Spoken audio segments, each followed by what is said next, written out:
Shui Yangqing helped Emo make some tea and circled once around Emo before saying, Dr. Yi, how come I feel you're so much more handsome today? Right? You really look different wearing expensive brands. Oh, and I heard Ning Qingxua married with you again. Is this real or fake? Shui Yangqing helped Emo make some tea and circled once around Emo before saying, Dr. Yi, how come I feel you're so much more handsome today? Right? You really look different wearing expensive brands. Oh, and I heard Ning Qingxua married with you again. Is this real or fake? Yi Emo looked at Shui Yangqing speechlessly. He suddenly thought of Wang Ying. These two girls were really alike. The first time Yi Emo saw Shui Yangqing, he thought she was a girl that was too reserved, but now it seemed that he must never really take that first impression. She was just saying how she wouldn't let him go, but now she had already completely forgotten her purpose. Yangqing, you really don't know how to be more conservative. You're already 22, Shui Igwa said with unsatisfaction. Shui Yangqing poked out her tongue and quickly sat beside Yi Mo, just observing him, but not saying anything. Kai Qing looked more nervous and didn't know what to do. Instead, she just kept giving her husband hints, but Shui Igwa, on the other hand, didn't seem to see it at all. Yi Mo saw it, however, and smiled. I'll have a look at the kid first. I still need to get back to Luo Tsang ASAP. Brother Yi, you live in Luo Tsang now? Shui Igwa asked. Yangqing worriedly said, Dr. Yi, you can't go. You still haven't looked at my grandpa's condition yet. It doesn't matter how much you charge, my aunt is at home, and she won't argue with the price like me. In Shui Yangqing's eyes, Yi Mo was a doctor that only looked at money. Yangqing, Shui Igwa unhappily said. Yi Mo waved his hand and said to Shui Yangqing, although I can treat your grandpa's disease, I'm missing some medicine. If I do have them, your grandpa can live for another 2 to 3 decades. If you want to treat him now without those medicine, he may live 10 years less. Seeing that Shui Yangqing was dazed, Yi Mo didn't bother with her and just went straight into Shui Huatong's room. Yi Mo carefully looked at his situation, and his eyebrows began to frown more. But Huatong's condition was artificial. Who was it using such evil means against a child a few years old? There was a gust of qi in his head. For ancient martial arts cultivators, it was inner qi. It could be kept inside the human body to damage bodily functions. No wonder modern medicine couldn't diagnose it. Seeing Yi Mo frown, Shui Igwa felt worried but didn't dare to ask, scared that he may interrupt Yi Mo's train of thought. If even Yi Mo didn't have a way, then only death awaited his son. Seeing Shui Igwa worried, Yi Mo smiled and said, Brother Shui, don't worry. Your son's condition isn't hard for me. I can cure him in 20 to 30 minutes splat. Kai Qing's tub fell to the ground, and water splashed everywhere. It had been 3 years, and it was the first time she heard someone say her child could be cured in 30 minutes. Even if Yi Mo was practicing medicine for the first time, she would still believe Yi Mo's words just because he said he could cure Huatong. Brother Yi, are you being serious? Shui Igwa stuttered in excitement. Although he pretended he didn't care, his son was more important to him than anything else. Yi Mo nodded. I didn't lie. I just have one question I want to ask you. When did this occur? And were there any abnormal symptoms before and after? And did you come into conflict with someone before Huatong's condition occurred? Conflict? No, although I had some business opponents, I never got into conflict or enmity with anyone. Brother Yi, are you saying Huatong's condition is? Shui Igwa looked at Yi Mo in shock. Yi Mo's tone seemed to suggest that his son's disease was artificial and not natural. Yi Mo nodded.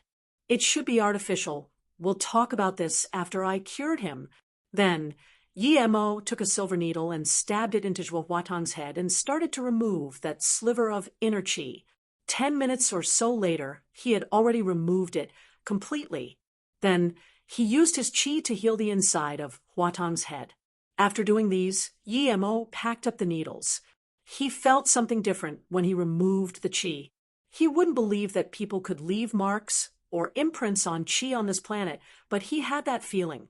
He couldn't think of anything, so he brushed these thoughts aside. He believed that if he were to encounter this person, he could recognize him as soon as they fought. Is our Huadang all right now? Kai Ching couldn't care about the tub on the floor and asked worriedly. Yi Mo nodded. He should be fine. At this moment, Zhuo Huadang opened his eyes, looked at Zhuo Aigua before looking at Kai Ching, and then said half consciously, Dad, Mom, why did I feel like I slept for a long time? Huadang, you're really okay? Hearing that Zhuo Huadang could call Mom and Dad, Kai Ching rushed up with tears of joy and hugged her son. Zhuo Aigua looked excitedly at his son. The thing they had been troubled with was finally resolved by Yi Mo in a little more than 10 minutes. Yi Mo became more and more mysterious in his eyes. He only felt joy and gratefulness. He knew that if he said more words of gratitude, it would not be good. Wu Yangqing stood at the door and looked at Yi Mo in astonishment too. Yi Mo's technique today was much more advanced than the one he used to treat her grandpa. Zhuo Huadang had been sick for 2 years, and no one could do anything about it. And he actually managed to cure it. He really was a magical doctor. She must keep tight eyes on him this time. Huadang, tell Daddy, how did you fall asleep? Aigua thought of Yi-Mo's words and immediately asked. He was afraid his son would forget after time. Zhuo Huadang thought a long while before saying, I can't remember. I think there was an uncle who pressed his hand on my head, and then I fell asleep. And there was also Pang who, another uncle felt Pang whose head for a while, and seemed to compare something. I can't remember anything else. If you can't remember it, don't worry. Huadang, sleep first. Zhuo Aigua had understood that what Yi Mo said may be true. I know that Pang, who he's Huadang's classmate, and also seemed to have gotten sick and died. The same thing probably happened to him. Kai Ching said with fear. They didn't have any enmity with anyone. So why was someone trying to harm their son in such ways? And the Zhuo family wasn't a small family in Beijing, who actually had the audacity. Yi Mo knew these things were hard to explain, although the couple tried to get him to stay, but he still said he was going to leave. He had a lot of things to do and didn't have time to stay here. However, Zhuo Yangqing grabbed Yi Mo. You must come and help my grandpa. Why don't you leave your number with me? Seeing Zhuo Yangqing's worried face and Zhuo Aigua's hopeful face, Yi Mo left his number and wrote a recipe. He told Zhuo Yangqing to gather the materials, and the next time he came to Beijing, he would come help her grandpa. Finally, Zhuo Yangqing let go of Yi Mo reluctantly. Yi Mo returned to his place, and Yi Ling had been waiting for him for a long time. Brother, when are we going to Luo Tsang? Yi Ling hesitated and asked. Yi Mo looked curiously and Yi Ling and asked, Do you still have something to do? Yi Ling nodded. I still have 2 months before I graduate. Can we go Luo Tsang 2 months later? And today, second brother called me in the afternoon. He would come back in a few days and told me to wait for him. I believe he must have something. Seeing that Yi Mo remained silent, Yi Ling quickly said in the afternoon, Grandpa also called me. Grandpa had never called me before, and yet he apologized to us 3. He said he wanted to have a good chat with us after second brother comes back. I don't know whether or not I should listen to him, but brother, if you don't think I should stay, then I will go to Luo Tsang with you immediately. I'll give second brother a call later. Yi Mo had begun to understand what Yi Beirong was thinking. He wanted to use his power through Yi Zifeng, but he didn't mind and thought that even if Yi Ling stayed in Beijing, the people from Yi family wouldn't dare to do anything to her. Plus, when he returned to Luo Tsang, he might have to go out once. Yi Ling didn't know anyone at Luo Tsang, and it might be hard for her. Thinking about this, Yi Mo nodded and said, In that case, you can stay and wait until Zifeng comes back. If there's something, call me immediately. Give this bracelet to Zifeng. I'm going back to Luo Tsang today. Yi Mo said this because he knew that Yi Zifeng felt a great sense of belonging to the Yi family, and Yi Zifeng was probably a little more important than him in Yi Ling's heart. As such, he didn't try to persuade Yi Ling from staying. Although Yi Ling could only send Yi Mo on his way with reluctance, she really wanted to leave Beijing with Yi Mo. She hated this place, but a few days later, her second brother would come back. She was afraid that the Yi family would try to harm Yi Zifeng, so there were some things she needed to tell him. Yi Mo could realize that the Yi family was trying to use him through Yi Zifeng, but she couldn't. As soon as he went back to his place in Luotsang, he immediately felt something was wrong when he was still at a distance from the mansion. His spirit sense scanned in immediately. Rate translation quality, no comments. Be the first. Google tag. Command push function. Google tag. Display. Chapter ad 156. The mansion was empty, and both Yu Eru and Lu Xiaojun were not there. If they were just both not there, then he would have thought they were out doing something. However, the scene in the yard made him furious. The mansion was empty, and both Yu Eru and Lu Xiaojun were not there. If they were just both not there, then he would have thought they were out doing something. However, the scene in the yard made him furious. The thing he cared about the most, the 10 or so budded silver heartgrass, were gone. There were messy digging marks everywhere. Obviously, they were dug away. Although they grew very slow here, countless times slower than Ninghai, but they still budded. Now, however, they were dug away. It was already very slow to cultivate here. If he didn't find that silver heartgrass, perhaps he wouldn't even be at stage 2 qi gathering, much less stage 3. The reason he could reach stage 3 was mostly because of that spirit well in the desert. Thus, silver heartgrass was Yi Mo's last hope. The silver heartgrass could be used for cultivators up to and below stage 6, but now his hope were dug away in 3 days' time after he left. This wasn't all. He didn't know what happened to Yu Eru and Lu Xiaojun. Both of them knew how much he treasured the silver heartgrass and wouldn't allow other people to dig it away.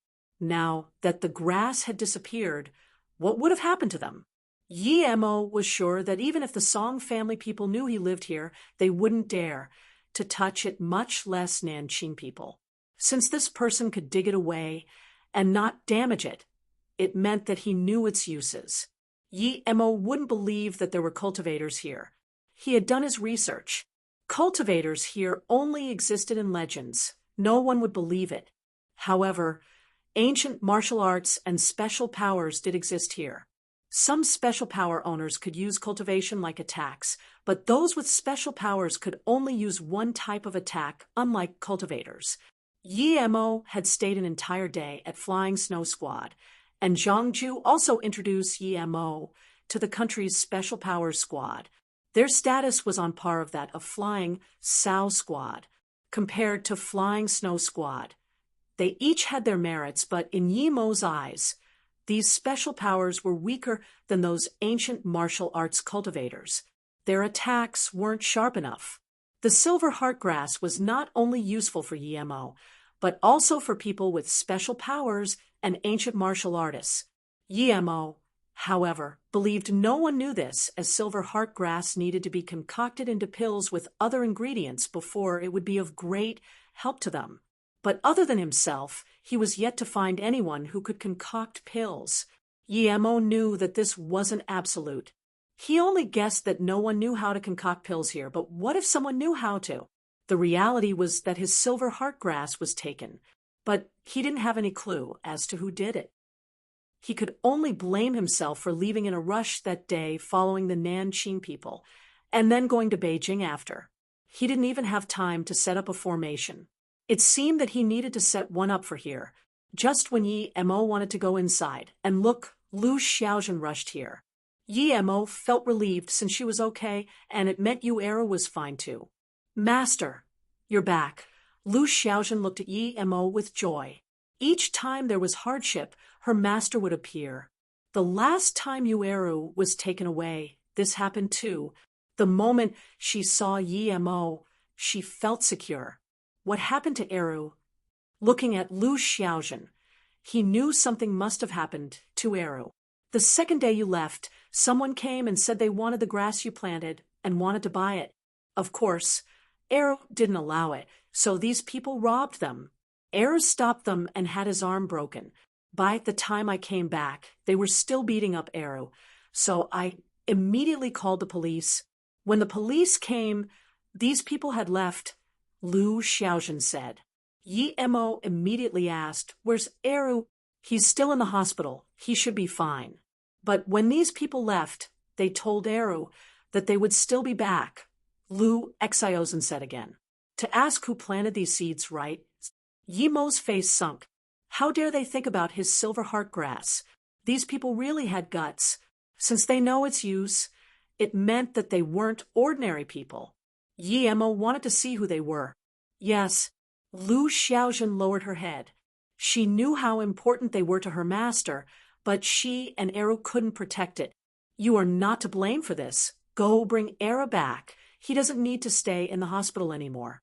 We open a clinic ourselves, so I will deal with the hospital things. I'm going out for a bit now, and I'll be back at night. He was going to buy some materials to set up a formation flag. Otherwise, he really didn't feel secure planting the silver heart grass seeds here. Who knew if he was still going to plant more spirit grass here? When Yi Mo came to the jade market, he knew that he couldn't buy a lot of the materials he needed, so he could only replace it with some jade and copper. He could refine some copper essence from copper, but that wasted too much energy. However, in order to set up the formation, it was necessary. After a long day, Yi Mo almost filled up his storage ring before preparing to go back. He lost more than half of the $600,000 he had just acquired. Just when he walked out of the jade market, he saw an anxious figure who seemed familiar. When the person turned around, he immediately recognized it was Yu Miaodan. Not only was her face worried, but she also seemed fatigued from a long journey. Although she was still on the run the last time he saw her, but she still had her composure at that time. Today, he could only see a shabby woman, but her curvaceous body still showed that she was a woman. Yu Miaodan obviously didn't see Yi Mo. She kept her head low as she went into a small shop. Yi Mo saw her take out some notes from her bag and bought a bread. "Girl, let's go. I'll invite you to something spicy." As soon as she walked out of the small shop, two youths stopped her. There were these hoodlums everywhere. As long as one moved aside, none of them really dared to do anything. However, Yu Miaodan's face changed as she turned to run. The two little hoodlums were like dogs. As soon as they saw her run, they immediately chased. Usually when one met dogs, if one didn't run, then the dog wouldn't dare to do anything. However, if one did run, the dogs would immediately chase after them. What happened? Yi Mo looked at Yu Miaodan, who ran towards him, and still asked, although he helped Wu Xueming more than the latter helped him. And that Wu Xueming seemed to have changed. Yi Mo wasn't a heartless person. If he could casually help Yu Miaodan, he didn't mind doing so. Yu Miaodan saw Yi Mo, and her face showed expression of surprise and delight. She didn't even realize she dropped her bread on the ground. "Yi Mo, I finally found you," Yu Miaodan sounded, as though she was already looking for Yi Mo. "You came looking for me?" Yi Mo could tell that she was, but he felt it was weird. Even if Wu Xueming needed something, he wouldn't send his girl to look for him. The two hoodlums saw that Yu Miaodan knew Yi Mo and immediately tried to leave. However, Yi Mo spoke. "You two, come here." "What?" "So what if we come? What do you dare to do to me? I'm from the Metal River. So what if I come? What can you do?" The two hoodlums really came over, and one of them cockily spoke. They were hoodlums under Metal River. Yi Mo looked at Yu Miaodan with great intrigue. Her man was the authoritative figure of Metal River, but she was being chased by Metal River hoodlums. And when she saw these two hoodlums, she was obviously startled and tried to run. This didn't seem right. Yu Miaodan seemed to want to say something, but Yi Mo knew it wasn't the time to talk, so he went up and kicked each of the hoodlums on the ground to the point they couldn't even crawl up. Then he said, "Nothing, just kicking you both. What are you going to do?" The two hoodlums knew that they met someone tough, so they didn't talk. The people around saw the two like this, and all started laughing. When Yi Mo brought Yu Miaodan back, Lu Xiaozhen had brought Yu Era back from the hospital. Both of them hadn't seen Yi Mo bring back a woman before. Now that they saw this very appealing Yu Miaodan, they immediately got the wrong idea. However, Yu Miaodan's shabby look also made Lu Xiaozhen very puzzled. Xiaozhen, this is Yu Miaodan, a friend of mine. Take her to get some food and rest. I need to talk to her. Yi Mo saw that Yu Miaodan looked rather fatigued and knew that she didn't live very well recently and probably ran for her life here. After Yi Mo treated Eru and asked him carefully, he understood their intentions. They did want to rob the silver heart grass, but he didn't know how they knew he planted them.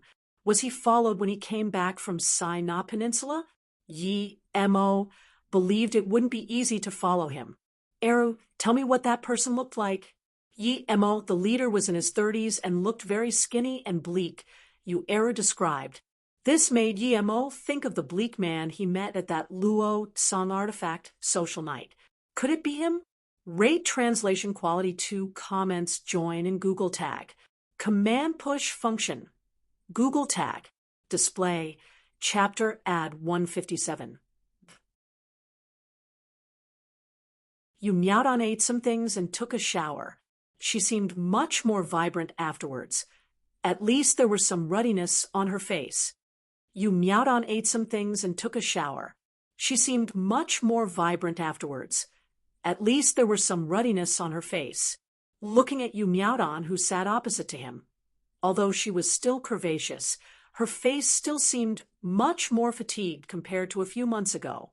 She seemed to want to say something, but without even asking her, he knew something must have happened to Wu Xueming. If Yu Miaodan wanted him to help Wu Xueming, should he go? If he just came to Luotsang and was faced with this question, he would go for sure because Wu Xueming was a worthy friend. But now he wasn't sure if he would go. Although he hadn't seen Wu Xueming since leaving Jing City, he could feel that through what happened last time, Wu Xueming had changed, at least not a worthy friend anymore. Xueming changed a lot. I know what happened with you last time at Luotsang. I spoke to him about it, but he said women shouldn't be involved with these things. He even yelled at me. Later on, he lusted more for power, and I gradually felt like I didn't know him. He was no longer the person he was before. For more than once, I wanted to leave him, but I couldn't do it. I stayed back again and again. Yu Miaodan didn't wait for Yi Mo to ask and started talking. Seeing that Yi Mo was listening but didn't say anything, Yu Miaodan sighed and continued. He changed so much that I felt he was a complete stranger. He even killed the people who Metal Mountain sent to monitor him. It was at that time that I made up my mind to leave him. His lust for power finally caught Metal Mountain's attention, and he underestimated Metal Mountain.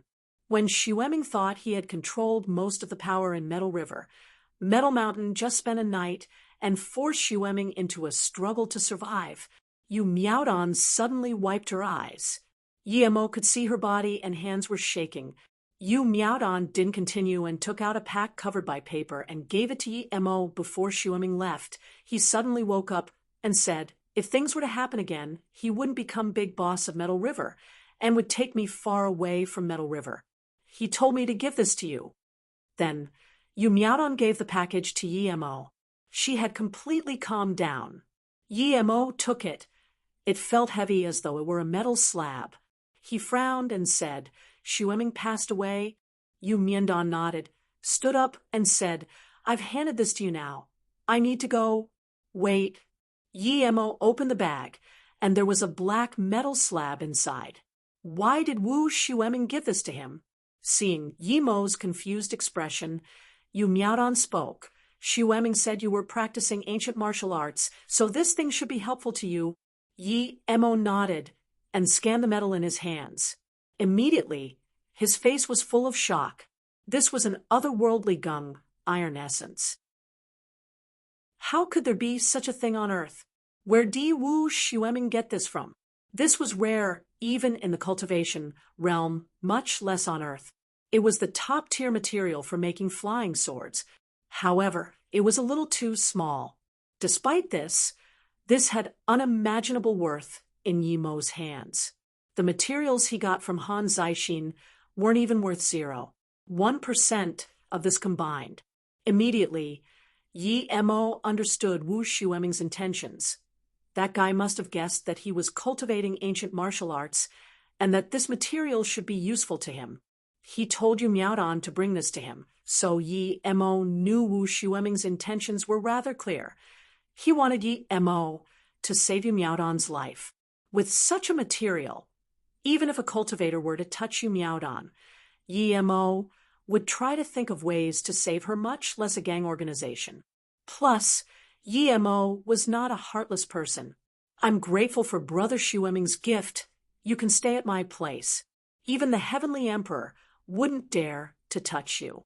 As for Metal River, I never considered them a threat.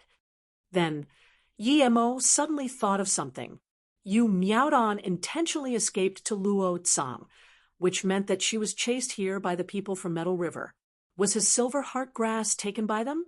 If it was so, then it would be easy. He would annihilate Metal River from Luo Tsang. Hearing Yi Mo's words, Yu Miaodan couldn't help but to cry. She understood why Wu Xueming told her to bring this and find Yi Mo. In his eyes, only Yi Mo could save her life. Yi Mo wasn't even afraid of Qianlong too, so how could be scared of a mere metal mountain? Who are the people hunting you, do you know? Yu Miaodan stopped crying and thought a while before saying, one of them looks skinny in his 30s. I saw him at a distance at the station. He looked bleak. That person was probably tracking me, so I followed a tour group and avoided him. Yi Mo immediately knew that the person Yu Miaodan and Yu Era spoke of should be the same person. He remembered that bleak man who tried to fight over the space abyssal rock with him. It was quite possibly him. Since that man could tell space abyssal rock was good, he probably could tell that his silver heart grass was good too. If he knew this would happen, he should have killed him at the social night and not just rob him. That meant this guy was working for Metal River? Last time, Lang Ji said that there was a rather strong master at Metal River who was going to break through. Was he talking about this man? But in Yi Mo's eyes, although that bleak man was strong, but he was not stronger than Lang Ji. Well, his eyes were really good though. Just from the gift Wu Xueming gave him, he would take over this matter, much less his silver heart grass was stolen by the Metal River people. You can live here from now on if you feel bored, learn some medicine with Lu Xiaojun and Yu Era.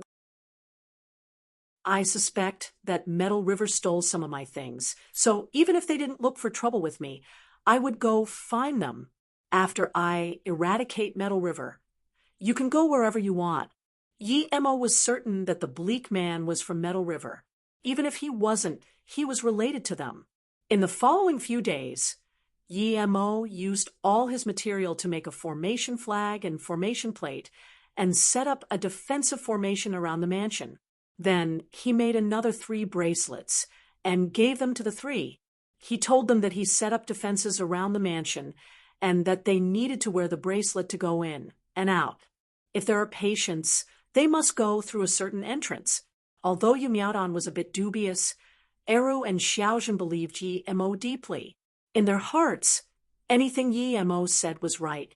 Yi Mo waited another few days, and still no one came to the mansion. It seemed that the people who stole the silver heart grass didn't mean what they said. However, Yi Ling called and told Yi Mo that her big uncle and 4th uncle were sent away by her grandpa. Now, it was still peaceful for her at Beijing. Since the Metal River people didn't come for him, Yi Mo didn't want to wait any longer. He still needed to go to Flowing Snake in some time and didn't have time to waste with them. Since they didn't come, he would go look for them. Su Jingwen hadn't been to a classmate reunion in 3 years. Today was the first time after her graduation that she participated in this. If the reunion didn't happen to be set in Ninghai, or if Xiao Lei didn't come as well, she really didn't want to go. Jingwen, everyone is waiting for you to come over quick. Su Jingwen just arrived, and Xiao Lei's voice was immediately heard. No matter where Su Jingwen was, she seemed to be the center of attention. Soon, many students gathered around. Yeah, Jingwen, you have never been to a single reunion since graduation. Even Xiao Lei is earlier than you when she came from Beijing. Another girl pulled Su Jingwen while speaking unhappily. Su Jingwen apologetically smiled. A few days ago, my mother was sick. I wasn't in the mood. Oh, yeah, Jingwen, I heard Wang Peng say your mother was cured with runic paper. Is that true? You're not really telling me that there is such a magical thing in the world?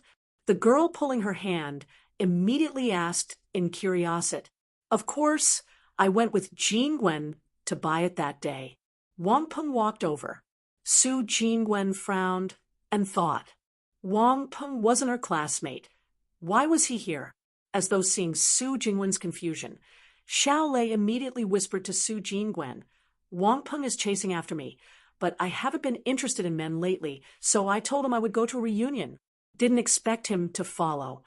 Before Su Jingwen said anything, another person said, runic paper saving lives isn't completely unbelievable. I'll tell you guys something that you probably won't believe. A while ago, my cousin went to Luotsang for a magic artifact social night. Haha, magic artifact. Doesn't this sound metaphysical? Indeed, Chung Fei. Tell us what happened with your cousin, another male classmate said. Chung Fei said, don't be hasty. I once again state that all I am about to say is true. My cousin spent 200K and bought a defense necklace. Then she heard the stall owner say that his pills are very potent. So she spent another 200K and bought a beauty pill. Your cousin is really rich. That stall owner is probably a fraud. It's a real pity that this comedian isn't on the New Year's Eve show. I really don't know what to say about your cousin. Even if she's rich, she can't waste it like that. Another classmate interrupted. Rate translation quality 2 comments join in Google tag. Command push function Google tag. Display chapter ad 158. Chun Fei said, my cousin had a lot of spots on her face, and they couldn't be removed, and so she believed that person's words. That pill looked black and scary. Everyone in the family were against her eating the pill. At that moment, my cousin also thought she was lied to, but that pill costed 200K and she didn't want to throw it. As such, she took it as a learning experience. That necklace, on the other hand, looks pretty, and so she wore it. Chun Fei said, my cousin had a lot of spots on her face, and they couldn't be removed, and so she believed that person's words. That pill looked black and scary. Everyone in the family were against her eating the pill. At that moment, my cousin also thought she was lied to, but that pill costed 200K, and she didn't want to throw it. As such, she took it as a learning experience. That necklace, on the other hand, looks pretty, and so she wore it. See, I told you that the frauds in the society are too much. If they catch your weakness, they will trick you. Perhaps you won't notice it at the time, but afterwards, you would realize that you were tricked, the other male said. However, Chung Fei shook his head. You thought wrong because the thing that happened a few days ago, you would not believe if I told you. That day, my cousin went to the supermarket and discovered thief. She immediately signaled for the victim. However, that thief actually pulled out a knife and stabbed at my cousin. Just when my cousin didn't know what to do, her necklace shot out a ray of rainbow light and repelled that thief meters away to the point that he couldn't crawl up for a long time. That thief was later caught by the security. I didn't believe it at the time, but my mom said that. My cousin bought that necklace for 200K, and it was said to have 3 times of defensive powers. When she went back, she immediately checked the necklace, and one of the rays disappeared. Chung Fei, I think you heard too much stories. How could something like that happen? A girl with pimples immediately said. Chung Fei sneered. Wang Lijuan, you may think I'm telling stories, but I know what I said is true. The first thing my cousin did after getting home was eating that pill, and guess what? You won't believe it, but all the spots on her face disappeared the next day. Now, her face is very smooth and shiny. My cousin had spent countless money on her spots, but she wasn't able to treat it. But that small pill just solved the problem. Now, can you still say that man is a fraud? I saw this with my own eyes. There really is such thing, a few students behind Wang Lijuan exclaimed.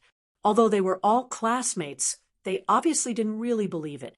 Why can't it be real? We just haven't seen those magical people. The fighting scenes on the movies are CGI, but I believe that those people really exist in the real world, another guy confirmed. At this moment, Xiao Lei also spoke, although I don't know if what Cheng Fei said is true. But I agree with Zhang Weiwei's words.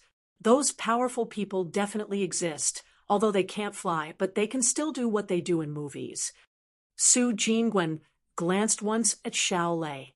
Of course, she knew that Xiao Lei must have said that while thinking about Yi Mo, Cheng Fei, do you know where the person your cousin bought the pill from is at? Wang Lijuan immediately asked hopefully. Cheng Fei shook his head and said, "Of course I don't know. People from all over the world come on that night. Who knows where he's from?" And my sister immediately went to that place to find that person the next day, but she didn't find anything. The powers of my cousin's necklace had been verified. People would even take it for 2 million, much less 200K. Later, someone offered 2 million for that used necklace, but my cousin didn't sell it. Of course I wouldn't sell it either. If that thing's is real, it is too magical, but I'm still a bit dubious. Another guy said. Song Jingwen was interested and asked, Cheng Fei, do you know what that person who sold your cousin the necklace looked like? And where is this social night at? Cheng Fei shook his head. I don't know too well. My cousin said he's very durable to look at, and he dressed low-cost clothes. However, his eyes were very bright. As for the social night, it happens once a year at Luotsang. Su Jingwen lost herself for a moment. She subconsciously thought of the man who sold her the runic paper. At that time, he wore shades, and she couldn't see his eyes. He also dressed low-cost clothes. Was it that person? Luotsang's social night. She heard that Ning Qingxue was also at Luotsang now. Perhaps she could go to Luotsang and see her while visiting that place. Jingwen, long time no see, you're getting prettier and prettier. Seeing Su Jingwen lost in thought, Wang Peng's heart felt itchy. When he didn't see Su Jingwen, he felt Xiao Lei was not bad. High build, flashy personality, and a good face. But now that he looked at Su Jingwen again, he found that some people really couldn't be compared together. Su Jingwen's thought was broken by Wang Peng, and she looked uncomfortably at Wang Peng. I'm still the same. Xiao Lei, let's go sit over there. There are some things I need to tell you. Being ignored by Su Jingwen, Wang Peng sneered. Just you wait. Originally, Su Jingwen didn't have a good impression of Wang Peng. After Wang Peng ridiculed many times the person who sold her the charm, she lost all her good opinions of Wang Peng. If she believed him at the time, her mother would still be in the bed. Just when Xiao Lei and Su Jingwen sat down, another young man walked over. One girl suddenly exclaimed, Su Lin is here. Almost all the girls rushed to him. Xiao Lei smiled. If I wasn't talking to you, I would go up too. The most handsome man at the school came, and he's still that handsome. I wonder if he would remember you. Pity, if you weren't going to graduate at that time, perhaps you would even be his girlfriend. Su Jingwen also stayed silent briefly. She knew Su Lin, of course. She was the only man she had a good impression of at the school. He could be said to be invincibly handsome and was skilled in many ways. It could be said that there was more than a battalion of girls chasing after her, but he never seemed to have any negative news. When they were nearing graduation, Su Lin started to chase after her. Although she was a school queen at the time, she was very low-key, and so she wasn't ranked number 1. To be honest, she really didn't feel against Suo Lin chasing her. Perhaps it was just as Xiao Lei said, if it wasn't nearing graduation, perhaps she would have accepted it. Ever after graduation, she specially kept notice of Suo Lin. She heard he entered the entertainment industry, and she stopped following his news. She didn't expect him to be here this time. They were not in the same class, of course. Haha, I heard Su Xiao say that the student reunion of Yen Uni was here, so I came too. It seems I'm still quite welcomed. So many old friends, long time no see. Suo Lin scanned the surrounding and looked at everyone. Handsome saw. You are a famous movie star. Would you even remember us normal citizens? A girl immediately said. Suo Lin had seen Su Jingwen, who was sitting with Xiao Lei, and his eyes brightened up. He immediately said, "Ha, I'm not famous. I just debuted and made a few ads.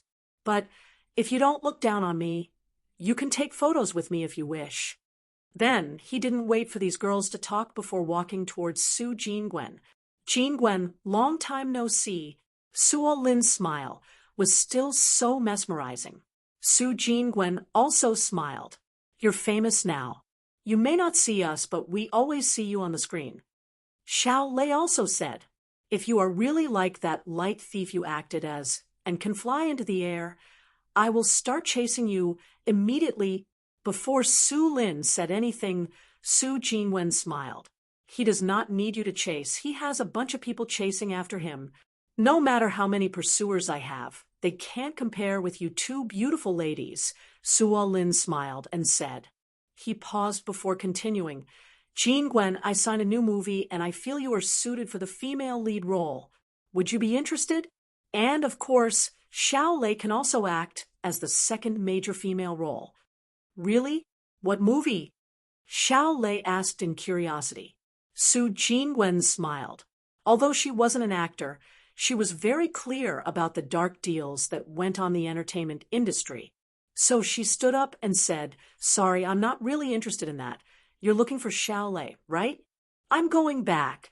Xiao Lei remembered to come my house after the reunion. Ha, Jingwen, you're leaving? Wait, I'll go with you. I still have something I need to ask you.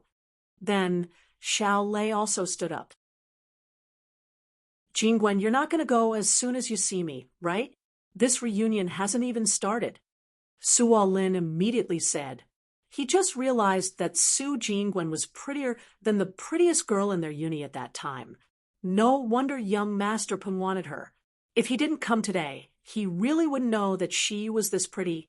Su Jingwen just smiled and said, nah, I really have something to do. Seeing that Su Jingwen was leaving without even staying for long, many fellow classmates tried to persuade her to stay, but she was adamant on leaving. She found that a lot of her classmates seemed so distant and couldn't find the same feelings back then. There was no point in her staying.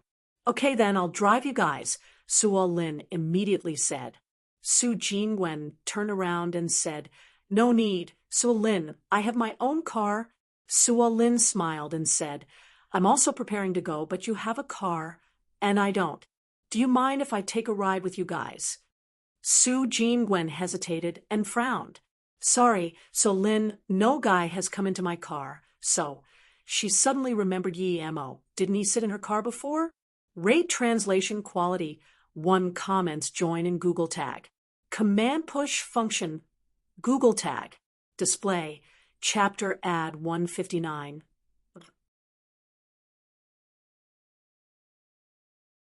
Suo Lin was at a loss for words, but soon he recovered to normal.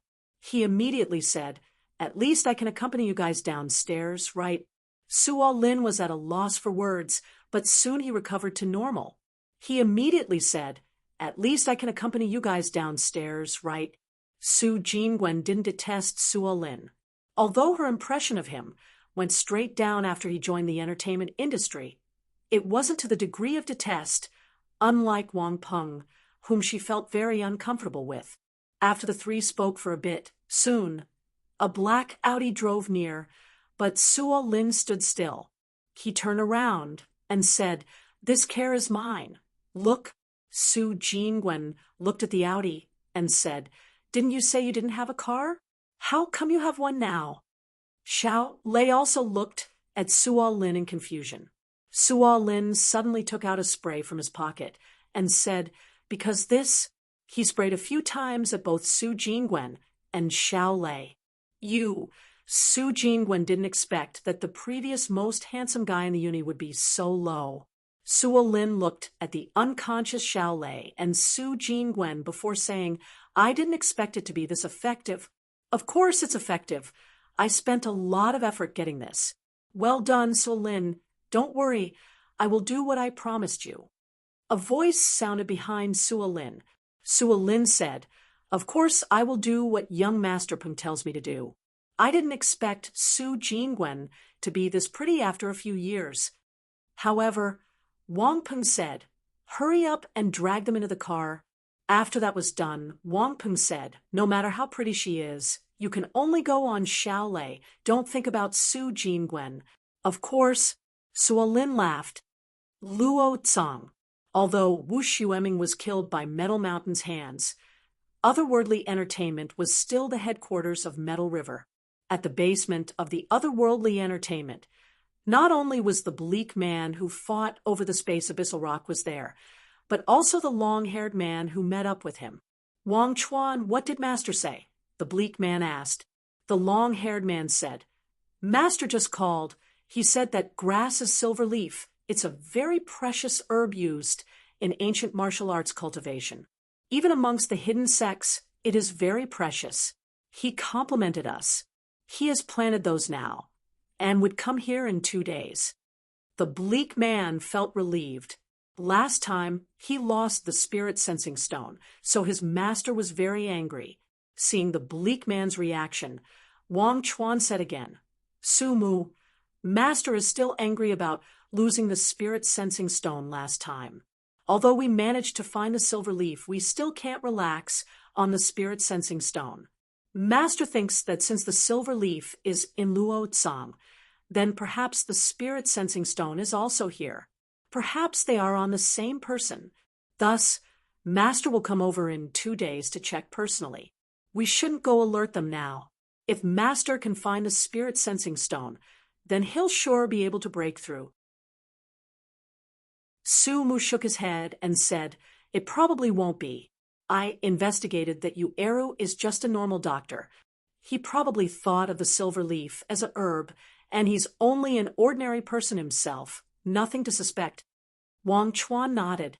"That's true. Master will come to check himself. As long as that person is in Luo Tsang, he definitely wouldn't be able to escape from Master. However, that Eru might have someone behind him. Call Wu Hong over here and get him to ask about the person behind Eru," Su Mu immediately ordered. Yes, Wu Hong came to the basement in the shortest time. Although Wu Hong originally served Wu Xueming, he immediately turned to the new people here, Su Mu and Wang Chuan, after Wu Xueming died. Not only did he reveal all of Wu Xueming's secrets, but he also did things fast. Thus, they were very happy with Wu Hong. "Wu Hong, do you know who is behind Eru?" Su Mu asked in a satisfied manner, seeing Wu Hong came in so quick. Wu Hong immediately thought of Yemo and said, "He has a master called Yemo, and this Yemo was very close to Wu Xueming. He has a master who knows Wu Xueming? Why didn't you report this?" Su Mu immediately thought of the spirit sensing stone. Wu Hong shakily replied, "It was because I had to deal with so much things lately that I forgot. Please forgive me, Brother Su," Wang Chuan said. Indeed, Wu Hong has been quite busy lately and did a lot of things. Plus, he didn't know that Yemo would be related to Silverleaf. Plus, even we only just knew the worth of the silver leaf. We shouldn't blame him. Su Mu nodded. "Since Eru still has a master Yemo, then should we go now and see that Yemo?" Wang Chuan nodded and said, "Yes, I agree. Perhaps the master's guess is right. That Yemo is the person who took our spirit sensing stone." Clap, clap. A monotone clap sounded at the door, and at the same time a cold voice sounded. "Not bad. You are both very smart. I am the one who took your so-called spirit-sensing stone. Oh, I'm Yi Mo. To prevent you from going out of your way, I came here just for you. Who, despite Yi Mo said he was Yi Mo, Su Mu, and Wang Chuan was still startled by this sudden voice. They were in the basement with many layers of guards and defense, so how could a stranger come in? Yi Mo, how did you come in? Su Mu and Wang Chuan didn't know Yi Mo, but Wu Hong did. Yi Mo sneered.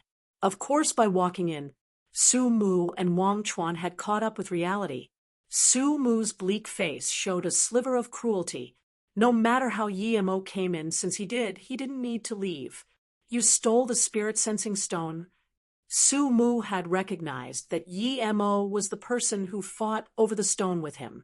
Yi Mo smiled and took out the unused space abyssal rock and said, "Idiot, it's called space abyssal rock. Indeed, I took it, and there's still more than half here." Su Mu's face was filled with joy.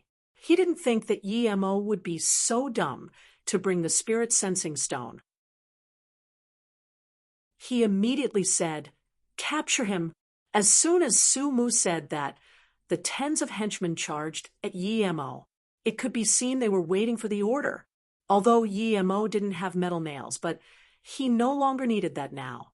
He didn't even use wind blade, and just kicked. Shadows of kicks flew out. Thud, thud, thud. Yi Mo didn't miss a single kick, and none of the henchmen he kicked out could even move. Obviously, Yi Mo pretty much killed them with one kick. Su Mu and Wang Chuan stood up in fear. Although they knew that since Yi Mo would have some strength since he dared to walk in here, but they didn't expect him to be this strong. Although any of them could take on those henchmen, but they definitely wouldn't be able to do it as easy as Yi Mo, much less killing them all. Originally, the two were planning to attack Yi Mo while he was distracted, but they didn't expect to have all his underlings defeated with a flurry of shadow kicks. Yi Mo was very satisfied with his kicks. He learned this from Wu Chang. Wu Chang's attack was not only fast but powerful. Yi Mo took it for himself and changed it a little bit, making it his. Wu Hong looked at Yi Mo in terror. Yi Mo's power was far out of his expectation. No wonder he could be friends with Wu Xueming. However, what scared Wu Hong the most wasn't Yi Mo's power, but his attitude of killing without flinching at all. Even in gang battles, no one dared to kill more than 10 people in the city. However, Yi Mo killed more than 10 in the blink of an eye, and after he did, he was still very calm. It was as though he didn't kill people but ants. "You are so cruel. You actually killed them all." Even Wang Chuan felt shivers by Yi Mo's killing attitude. Although they were ferocious and aggressive, they really didn't kill much. Yi Mo smiled and said, "I came to kill tonight. It just started. What are you worrying about? Who are you? Why are you messing with the Metal River?" Su Mu was also scared by Yi Mo's killing methods.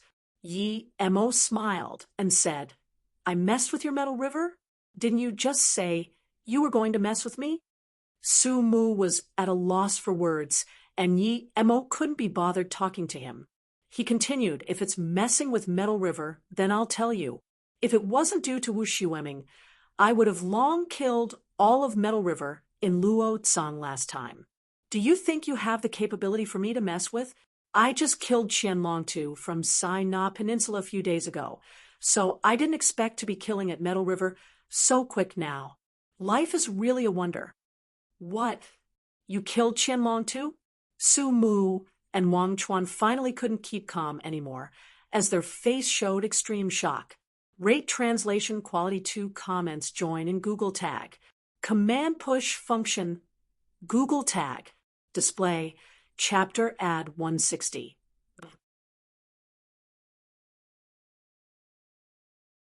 Chapter 161. Annihilation of Luo Tsang Metal River. Chapter 161. Annihilation of Luo Tsang Metal River. "So what if you killed Qianlong Tu? I can kill him too if he was in front of me."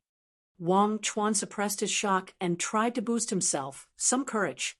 He jumped up and charged towards Yi Mo. ignoring the reality about Yi Mo killing Qianlong too. Yi Mo looked at the scary temperamental Wang Chuan and his bulging fists. However, he shook his head. Wang Chuan was a far cry from Lang Ji. He was only a little stronger than that Pu Dongheng he met at Ninghai. Yi Mo didn't even move, and when Wang Chuan was close to him, he sliced his hand in the air towards Wang Chuan's lower body. It was the first time Yi Mo used wind blade in battle. If he wasn't only at stage 3 Qi gathering, he didn't even need to wave his hand, and only needed a hand sign. At the moment, he still needed to incorporate movement to use it, and with his current cultivation Qi, he couldn't continuously use wind blade. He could ONL use it 5 or 6 times at most. Su Mu looked at Yi Mo, who stood still with bewilderment. The moment when the latter just sliced through the air, Su Mu felt even more shocked. What was Yi Mo doing? Seeing that Wang Chuan's fist was just about to hit Yi Mo, Su Mu also didn't think before grabbing a short knife from his waist and charging over. Su Mu was much faster than Wang Chuan and arrived first. At the same time, he stabbed his knife towards Yi Mo's waist. Pung, pung. Su Mu felt his knife had stabbed Yi Mo and rejoiced, thinking that the latter was only at this level. But soon, Su Mu noticed something wasn't right. Since his knife hit Yi Mo, it shouldn't make that sound. Just when Su Mu wanted to take a proper look, he saw the bottom of a foot kicking towards his face.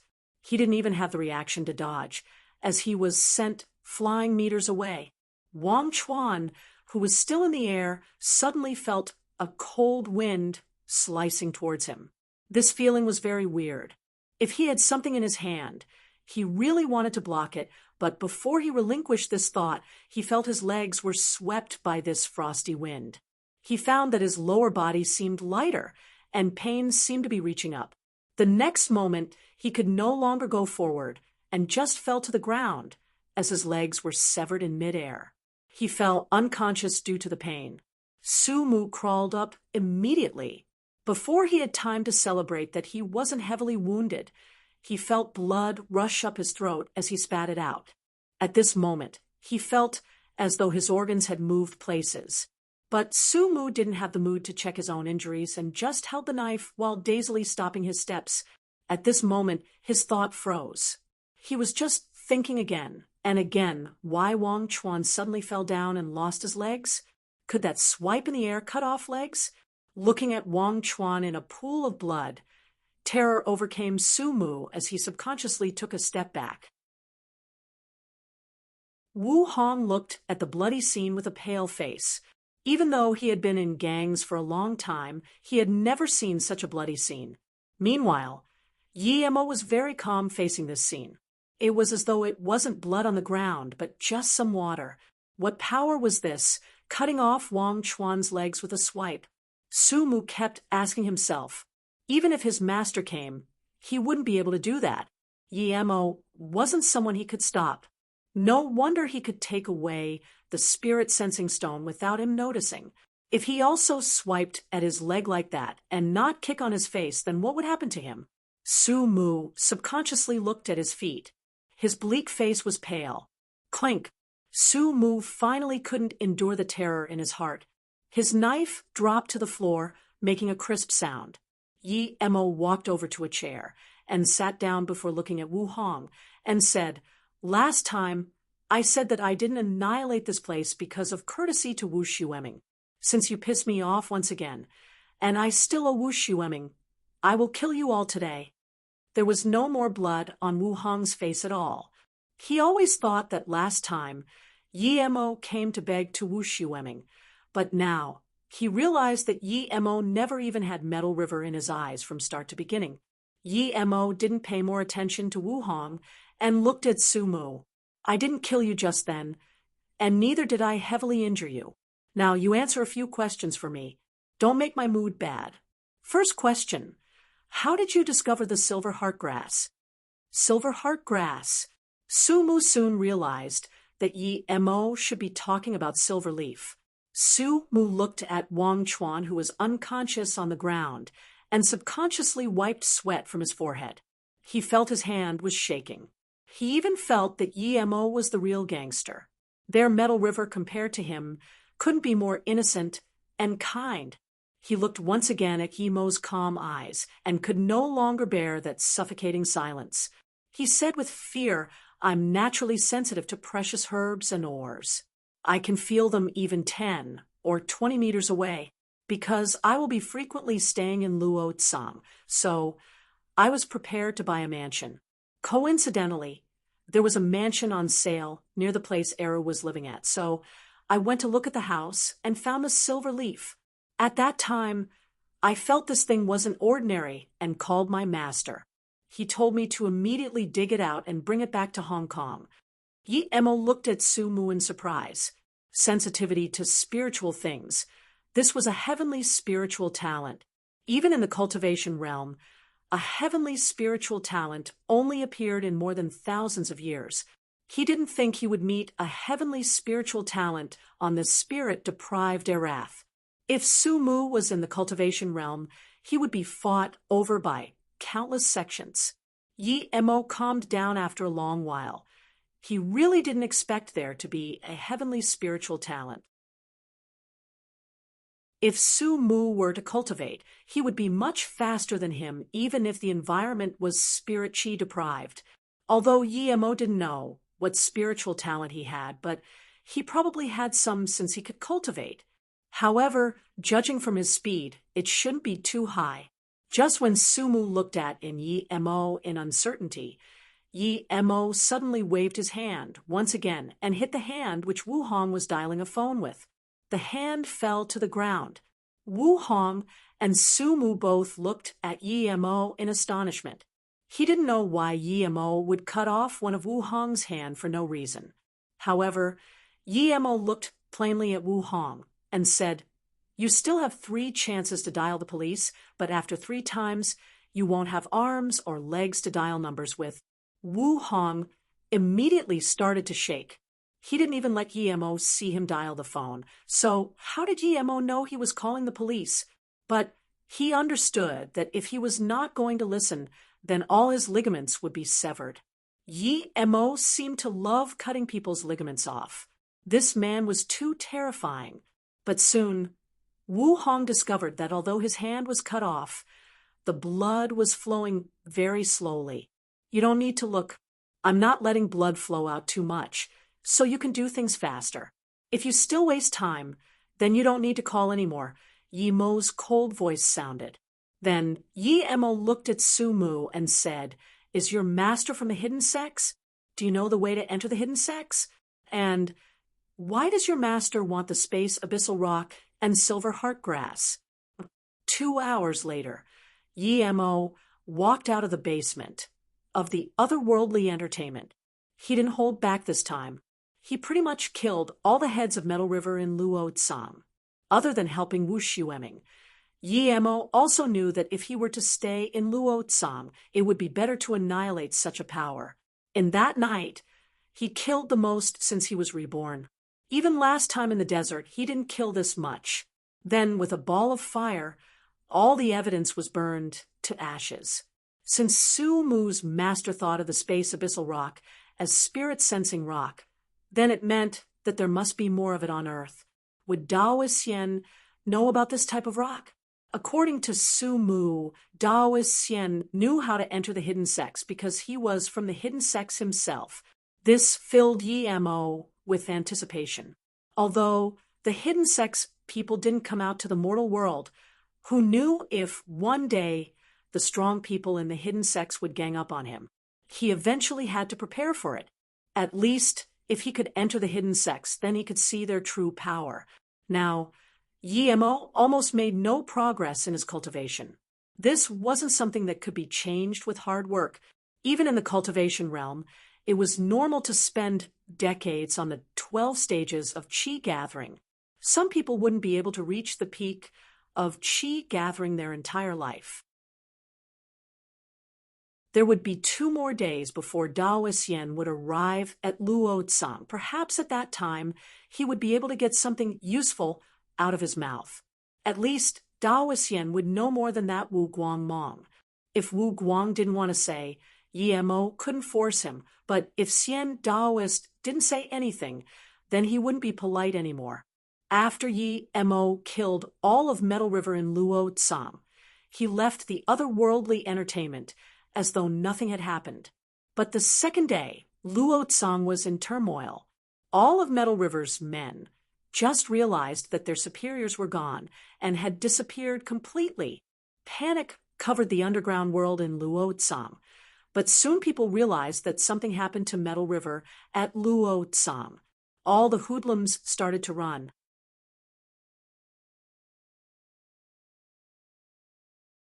Su Jingwen and Xiao Lei woke up very soon. Su Jingwen found that she and Xiao Lei had been brought inside a room. Although their hands weren't tied up, they felt weak and couldn't even stand up. Su Jingwen and Xiao Lei woke up very soon. Su Jingwen found that she and Xiao Lei had been brought inside a room. Although their hands weren't tied up, they felt weak and couldn't even stand up. Su Jingwen looked at Wang Peng and Suo Lin, who sat opposite, and immediately understood that they were drugged. Xiao Lei encountered this situation more than Su Jingwen, and also understood what had happened. What do you want? Xiao Lei didn't even look at Suo Lin. Not long ago, Suo Lin was still a handsome god to her, but now he was just a scum. Originally, Suo Lin was prepared to explain to their reproach, but he didn't expect Xiao Lei and Su Jingwen to pretend he didn't exist. This ruined his mood. Wang Peng, you're really despicable. Even if you have us through this means you think you can run away? Unless you kill me. Even if you kill me, you won't live a stable life. Do you think your father's status can protect you? Quit dreaming. Su Jingwen seemed very calm. As long as Wang Peng felt threatened, then Suo Lin was nothing. Wang Peng's eyes showed indifference. Jingwen, how have I treated you? Don't you understand? When your mother was angry, I ran around everywhere for you and even contacted hospitals. But how did you treat me? It isn't much to say you were heartless. You know, your father also wanted to introduce me to you. Although my father is the director of the organization, but he is important for your father's future career. Plus, am I not worthy of you? Su Jingwen sneered and didn't even say anything this time. Jingwen, we haven't seen each other for a few years, so I feel sorry doing this to you the first time we meet. But I'm also doing this for your benefit. It's true that we're going to be filming a movie. This time, the Song family is investing in it, and young Master Peng will advertise it. I'm the main character, and you are the female main character. I'm sure you will be famous immediately. Plus, you know young Master Peng's family conditions. There's no harm for you, Suo Lin said after noticing that everyone ignored him. At this moment, Xiao Lei suddenly looked at Suo Lin and coldly said, "Scum." Suo Lin's face immediately turned pale. He stared at Xiao Lei and said, "Xiao Lei, don't look too high of yourself. You're just a secondary item. Since you want to follow Su Jingwen, then don't blame me. After you enter the circle, you will know I'm doing this for your benefit. Young Master Peng, I will be helping Xiao Lei change her views first." Seeing that Suo Lin was coming to pull Xiao Lei's clothes, Su Jingwen suddenly felt disappointment. She wasn't disappointed at Suo Lin, but at herself for having a good impression towards such a scum. Was it just because he was a little handsome? Stop. Although Xiao Lei wanted to maintain her composure, she couldn't stay calm when Suo Lei was actually coming to tear off her clothes. Although Suo Lin stopped, he smiled. "Xiao Lei, I admit you're very pretty, but I've also ked a lot of girls prettier than you. Perhaps once you enter our circle, you'll realize how pathetic your resistance is today. Of course, I know that you think I'm ting now. I won't explain to you. Don't worry. Regardless of whether it's your first time, I will still be very gentle." Su Jingwen coldly stared at Suo Lin, who was not far away. She still seemed calm, though. Jingwen, Xiao Lei's calmness was pretended, but she didn't know if Su Jingwen was pretending. She had experienced much more than Su Jingwen. There was no reason Su Jingwen wasn't to be scared. At this time, Xiao Lei called out to her helplessly. She thought of that day when she went to Flowing Snake and Yi Mo jumped from the sky. She then thought of Wang Qianjun. What difference was there between him and this Su Lin in front of her? Although Su Jingwen's calmness wasn't completely fake, only she knew that her hand was shaking. She didn't even want another guy to enter her car. So how could she be willing to be raped? At this moment, she held a spirit cleansing charm. She didn't know if it was useful for the sedative, but if it was, she would throw out the fireball immediately. At this moment, she only had enough strength to hold the spirit cleansing charm, but couldn't throw it out. If she threw the fireball charm now, she wouldn't even be able to throw it on them. Xiao Lei, grab my hand, Su Jingwen suddenly said. Xiao Lei stared nervously at Su Lin. She subconsciously grabbed Su Jingwen's hand after she was told. Lin, Su Jingwen grabbed the charm and read. Even that used up all of her strength. Charm, Wang Peng subconsciously said. Before he could react, the spirit cleansing charm turned into a cool, weak light, spraying onto Su Jingwen and Xiao Lei. Tie them up. As soon as Wang Peng finished, Su Jingwen had dragged Xiao Lei many steps back, having a standoff with opposite party. What happened? Young Master Peng? Didn't you say that the spray would make them powerless for 24 hours? How come they look like they recovered? And what was that white light? Su Lin looked at Su Jingwen and Xiao Lei in shock. Although he was shocked, he wasn't scared at all. After all, it was two girls. So what if they recovered their strength? This was a hotel, not their home. Wang Peng's face sunk and replied, "It should be charms. She has a few of them. Didn't think these things would really work. I forgot that she even had them." What? Su Lin looked at Wang Peng in more astonishment. If Wang Peng wasn't the son of a high-up government official, he would have swore at him already. Charms? What T. Even Wang Peng didn't really believe that the charm Su Jingwen would really work. What? Jingwen? Even Xiao Lei knew that she had recovered. Su Jingwen had used this spirit cleansing charm before and knew it was authentic. Now that Xiao Lei asked, she held the fireball charm in her hand and said, "I'll tell you this later." Wang Peng's face changed as he looked at Su Jingwen and Xiao Lei. He wasn't sure if Su Jingwen still had charms. If she still had attack charms, then he really felt threatened. If only he knew earlier, he would have tied them up. After a while, Wang Peng thought that if Su Jingwen really had an attack charm, then it would be suicide if he rushed up now. And judging how she had one hand in her pocket, it was really hard to say. However, it seemed that this charm couldn't attack too far. He only needed to not get too close to her. Thinking about this, Wang Peng ignored Su Lin and carefully walked to the tea table. Then he quickly grabbed a heat-preserving bottle and threw it towards Su Jingwen's head. As long as he beat down Su Jingwen and not give her time to activate the charm, then Xiao Lei wouldn't be a concern. Su Lin froze the moment he saw Wang Peng throw out that bottle. Wang Peng was just saying how pretty Su Jingwen was, but now he was merciless. If this bottle were to hit her face, then she would be in a serious condition. Su Jingwen stared in anger at Wang Peng and Su Lin. As soon as they came in front of her, she would use the fireball charm. She knew that the charm wouldn't be able to hit the two if they were too far. She only had one fireball charm, so she only had one chance. But she didn't expect Wang Peng to be suspicious of her having more charms after seeing her use one. The sinister Wang Peng actually quickly grabbed a bottle and threw it at her. Su Jingwen's heart immediately sunk. She regretted not attacking herself. Now, she was on the passive end. However, she didn't have time to use the fireball charm with the speed the bottle was coming at her. Bang! There was a crisp sound. No one expected that the bottle didn't hit Su Jingwen, but was stopped in front of Su Jingwen by a light barrier. The bottle flew back at a faster speed and hit Wang Peng right on the face. Wang Peng didn't even moan before falling to the ground, obviously knocked out. Suo Lin and Xiao Lei were shocked by this magical scene. They could no longer react, but Su Jingwen did. Although she didn't know what had happened, but she knew now was her best chance to counterattack. She took the fireball charm, walked up a few steps, and threw it towards Suo Lin while saying, "Lin." Before Suo Lin could react, he was immediately surrounded by a ball of fire. He howled and rolled on the ground before soon passing out like Wang Peng. The charm Yi Mo sold Su Jingwen was the lowest grade fireball.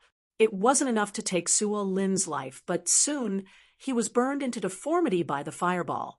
Not only was all his hair burned, but his face was also a charcoal mess. He shriveled on the ground while constantly spasming. "Jingwen, what was that? What just happened?" Xiao Lei reacted and pulled Su Jingwen over while asking in shock, "I just used a fireball charm to beat Suo Lin. Quick, let's call someone."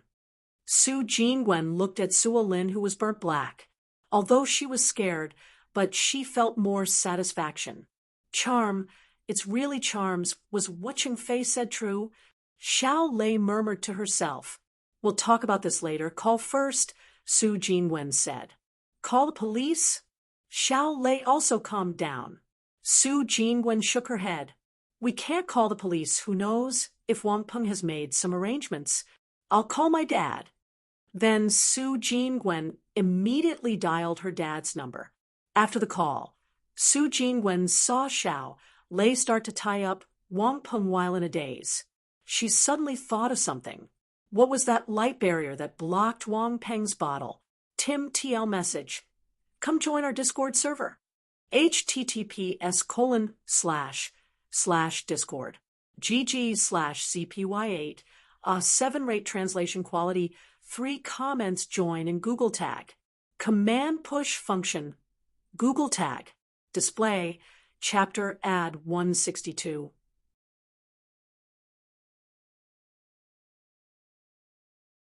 Su Jingwen felt that light barrier came from her wrist.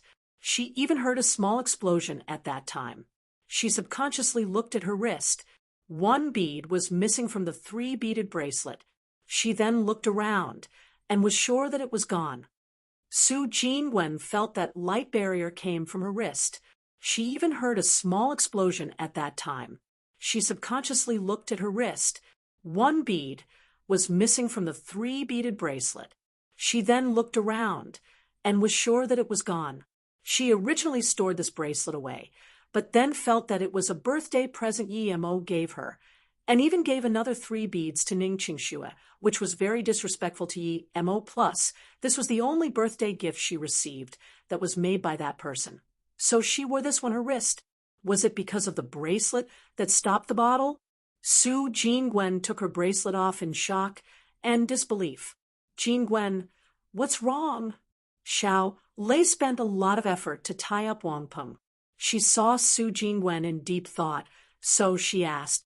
"I understand now," Su Jingwen murmured. 6 beads of safety. So that's what it meant. She gave 3 beads to Ning Qingxue, meaning she gave her 3 times of safety. Meanwhile, Yi Mo gave her this bracelet to save her 6 times. He didn't tell her the use of the bracelet, but only said that if she cherished it, then she would be safe. If she didn't and treated it like a normal present, then it wouldn't be of any use. But she didn't cherish it and gave 3 beads to Ning Qingxue for no reason. Luckily, she still wore the remaining 3. Why did Yi Mo give her something so precious? Where did he get this? Su Jingwen suddenly remembered how she met Yi Mo. It was because she thought Yi Mo was that charm master, and that's how they got to know each other. Charm master? Su Jingwen felt shocked. She finally understood that Yi Mo was the person who sold her the charms. She didn't recognize the wrong person, but he just didn't admit it. Why didn't he admit it? Su Jingwen thought, and immediately understood. His powers were too shocking. He didn't want to expose himself. After all, she wasn't close with him. How did he know if she would expose him? Su Jingwen suddenly felt the remaining 2 beads on the bracelet and felt regret. Even the actual worth of the bracelet was worth thousands of times more than all the presents she received on that day, much less the one Emo made himself. She suddenly remembered that Chung Fei said her cousin met that man who sold necklaces and pills. That person must be Emo. Yemo's eyes were very bright and wore very modest clothes. Her mother was saved by Emo, and even now she was saved by his bracelet and charms. Meanwhile, she was still looking for the person who sold her the charms. Her mother had always wanted to see the master who saved her, and now she only needed to find Emo Jingwen. What was that? And what was the charms you were talking about? At this moment, Xiao Lei asked again. Before Su Jingwen answered, the door was knocked and soon kicked open. Su Jianzhong was the first to run in. Seeing that Su Jingwen was fine, he gasped a sigh of relief. Jingwen, are you all right? Xiao Lei saw that Su Jingwen's father had came and also felt relieved. She was a journalist and quickly retold what had happened. Looking at Wang Peng, who was still unconscious, she felt relieved that she wouldn't be troubled by that guy anymore. She guessed that in the end, this Wang Peng would only be sentenced a year or so. But Suo Lin will be the sacrificial goat. Jingwen, when you go out now, have Xiao Yu with you? Su Jianzhong didn't dare to reproach Su Jingwen too much. He was already very happy that Su Jingwen could call him first. I understand. Su Jingwen surprisingly didn't argue with her father. Although she answered her father, she was still lost in thought. However, Xiao Lei asked Jingwen, "You've been thinking a while ago. What are you thinking about? Luo Tsang?" Su Jingwen didn't pay attention to Xiao Lei's words and thought of Luo Tsang instead. Since Emo appeared at the Luo Tsang magical artifact social night, it meant that he was living in Luo Tsang. Suddenly, Su Jingwen thought of Ning Qingxue. Wasn't she also living at Luo Tsang? Could it be Ning Qingxue and Emo had gotten back together? Su Jingwen sighed. Ning Qingshu and Emo lived together. So why should an outsider like her go to Luo Tsang? To third wheel? Never mind.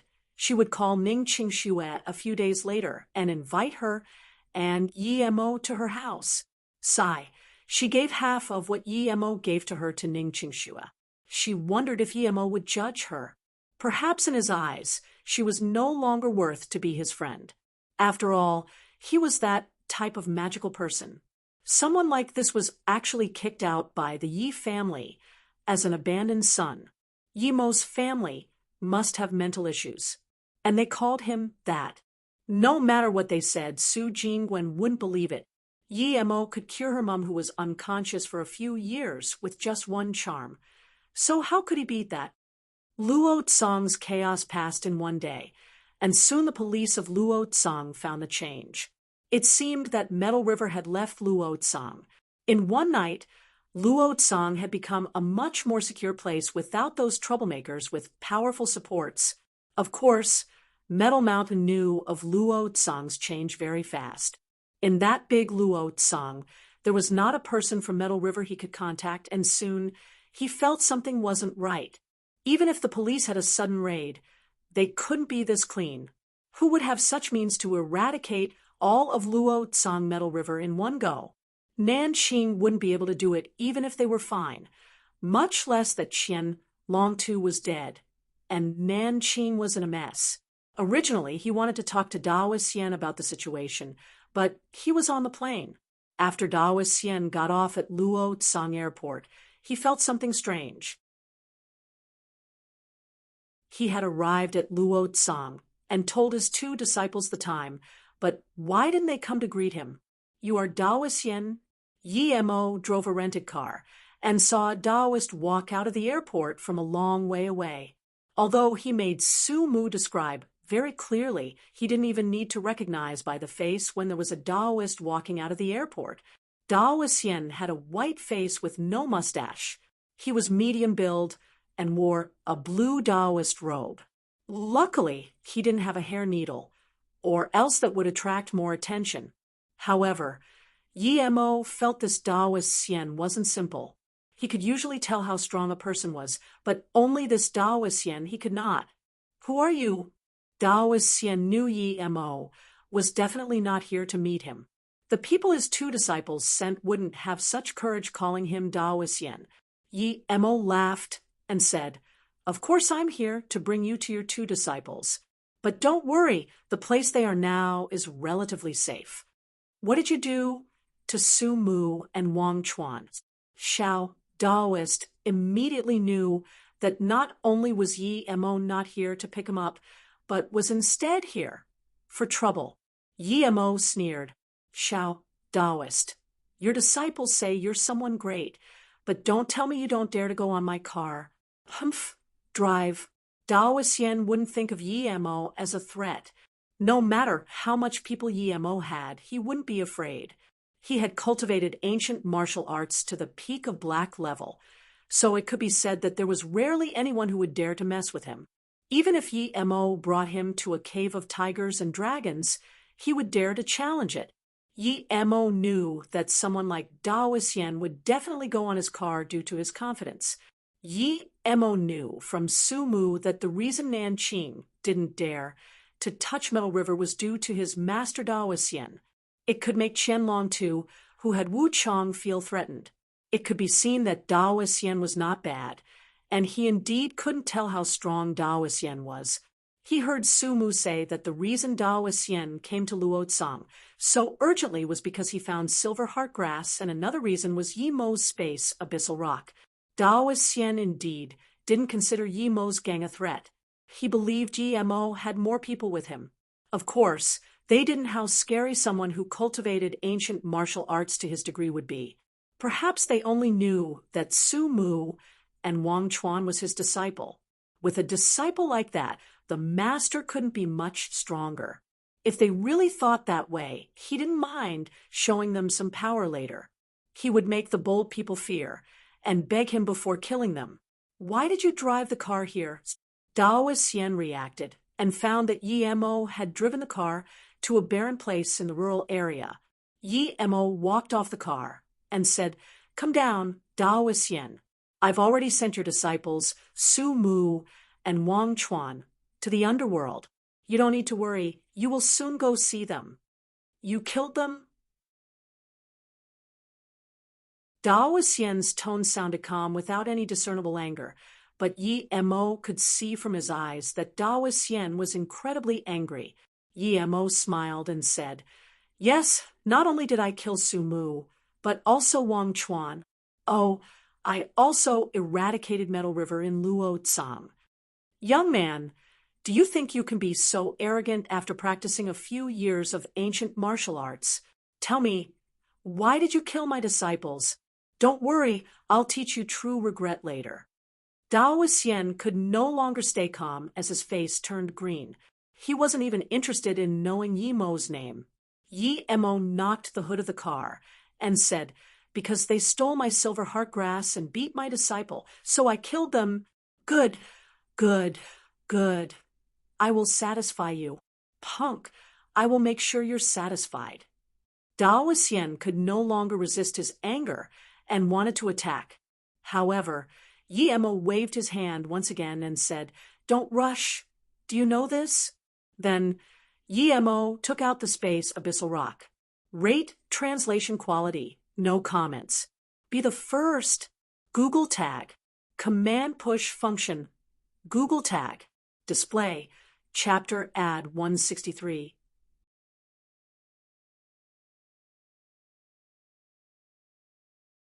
Daoist Xian's eyes focused and spat.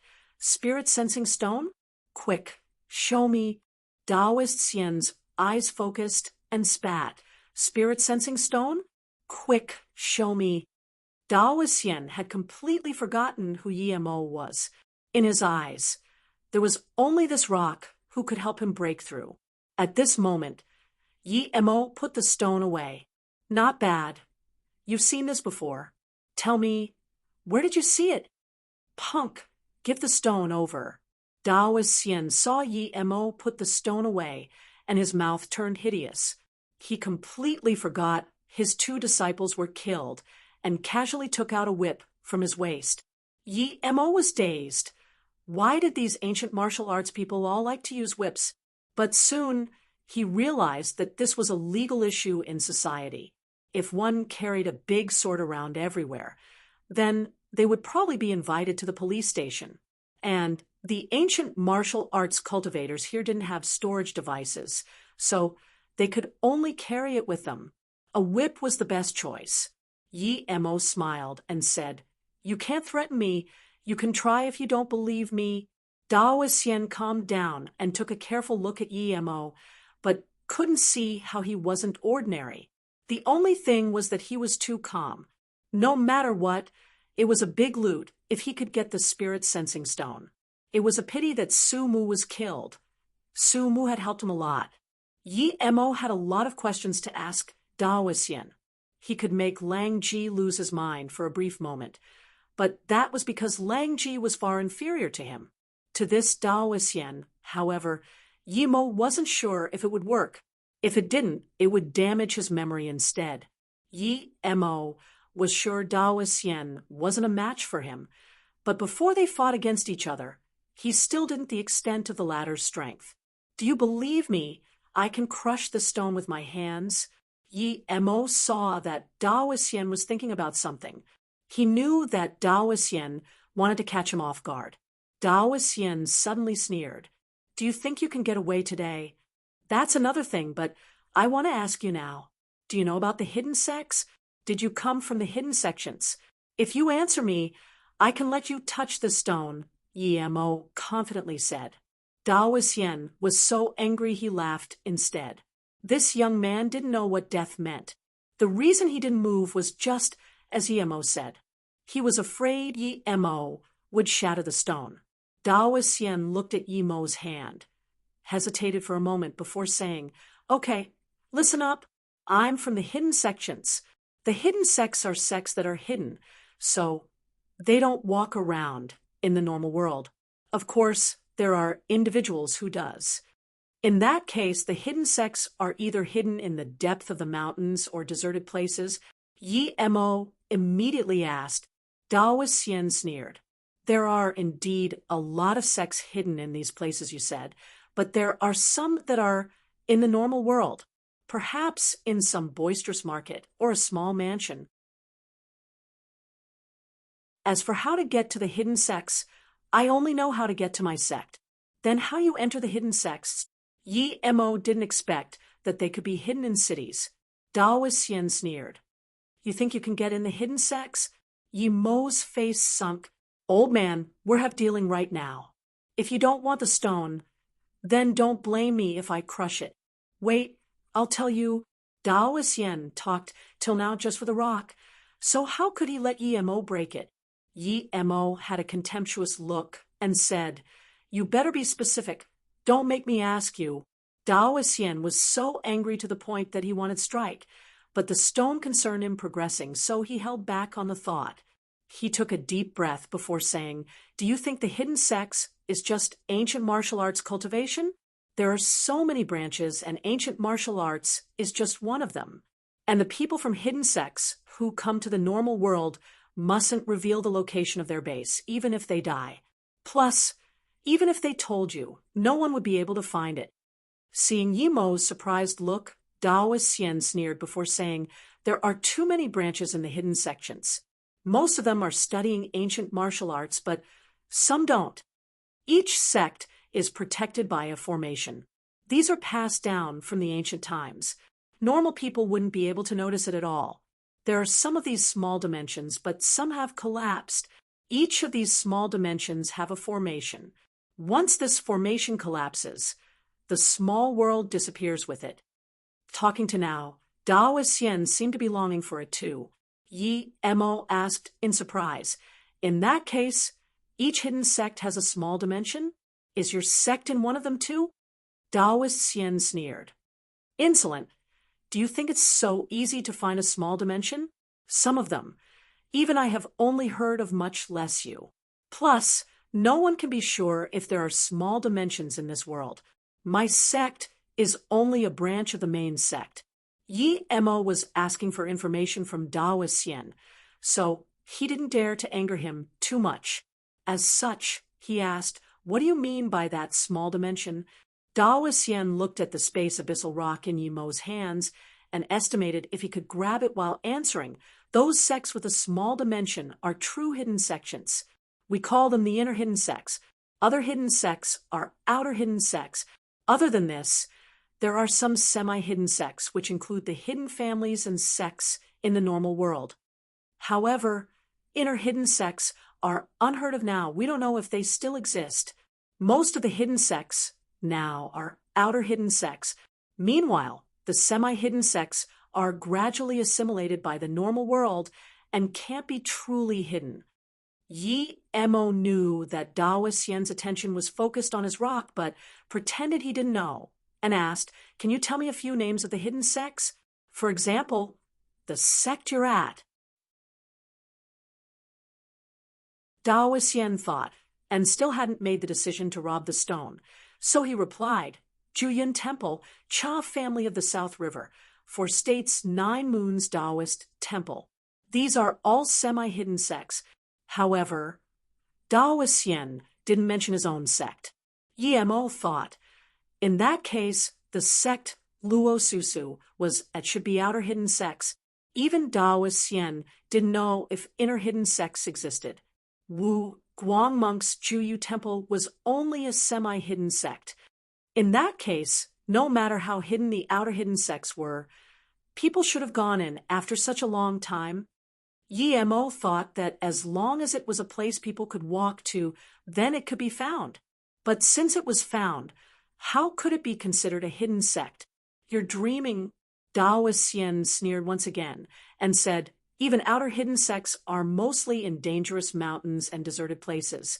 Many of them were ruled out by the government. Can't you see there are many places that are prohibited by the country for tourism? Some are because the places are dangerous and many people couldn't come back. But it's very likely that those places are where the hidden sects are. So not only is it hard to go in, but it is also hard for the hidden sect people to come out. Many people won't get a chance to come out their entire lifetime." Yi Mo suddenly thought of Luo Susu's words. "Don't look for me. It would harm you and me." Thinking about this, Yi Mo asked once again, "In that case, what if I accidentally enter the outer hidden sects?" Dao Xian looked at Yi Mo in contempt. "You think it's that easy? Plus, even if you did by chance, they could kill you. If you had some potential, perhaps you would stay there your life. If you don't, they would just kill you for no reason." Yi Mo's heart skipped. Since it was so hard to come in and out of the hidden sects, how did Luo Susu come out last time? From her tone, it was indeed hard. Thinking about Luo Susu, Yi Mo was lost in thought. Seeing that Yi Mo was dazed, Dao Xian wanted to rob the stone. But then Yi Mo suddenly asked, "Tell me a way to get in a hidden sect, and perhaps I will let you hold the stone for 1 second." Dao Xian sneered, but he still said, "Every 3 years, the hidden sects will hold a tournament. This year is the 3rd year. The place is at Wuliang Mountain. As for the exact location, I don't know." Yi Mo was very satisfied with Dao Xian's answer, so he casually threw the stone to Dao Xian. "Very well, I'm very happy with your answer. You can hold this for 1 second. Dao Xian saw the stone flying at him. His eyes were desperate, and didn't even think before grabbing at it. Just when his hand touched the rock for less than 1 second, the rock flew out of his hand and back into Yi Mo's. Yi Mo chucked the rock and said, "Okay, I've let you touch it. I'm going to put it away. Qi control it will." Dao Xian yelled out in shock, cultivating inner qi to such an extent, even he couldn't do it now. It would be hard to say if he could do it even if he reached Earth level. After saying this, Dao Xian immediately realized Yi Mo was tricking him. At this time, his whip had flown towards Yi Mo's head with a sharp howl. TL note: join our Discord channel for strongest abandoned son. If you have questions, suggestions, etc., please don't hesitate to message us directly there. There will be information sheets in the info channel where cultivation states, characters list, and pinging terms list is posted in case you don't understand anything. Here's the Discord link: https://discord gg/cpy8 a 7-rate translation quality 1 comments join in Google tag command push function Google tag display chapter ad 164.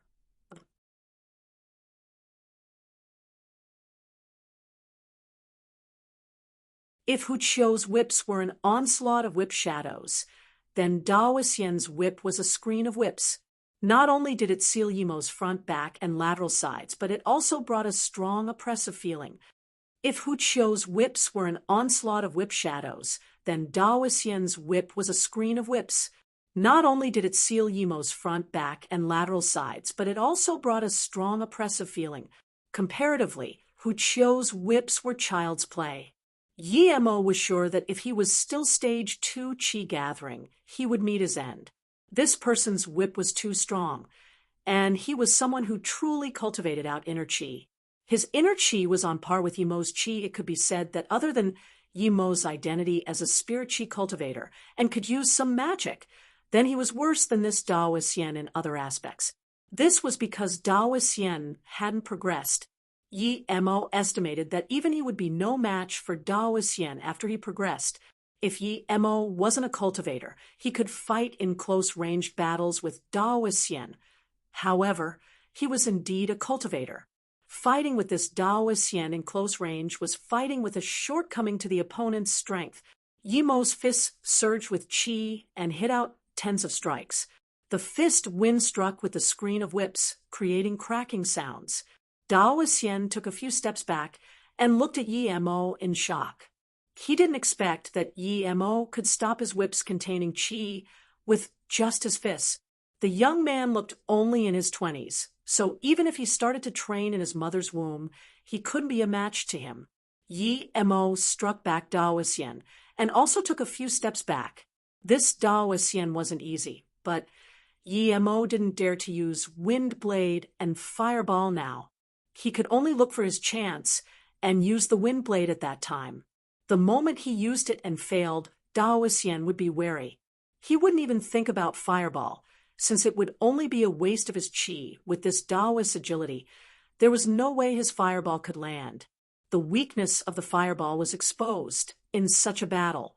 If Yimo was in Foundation establishment, then he could casually use Fireballs, and perhaps this Dao Xian would be gone with one Fireball.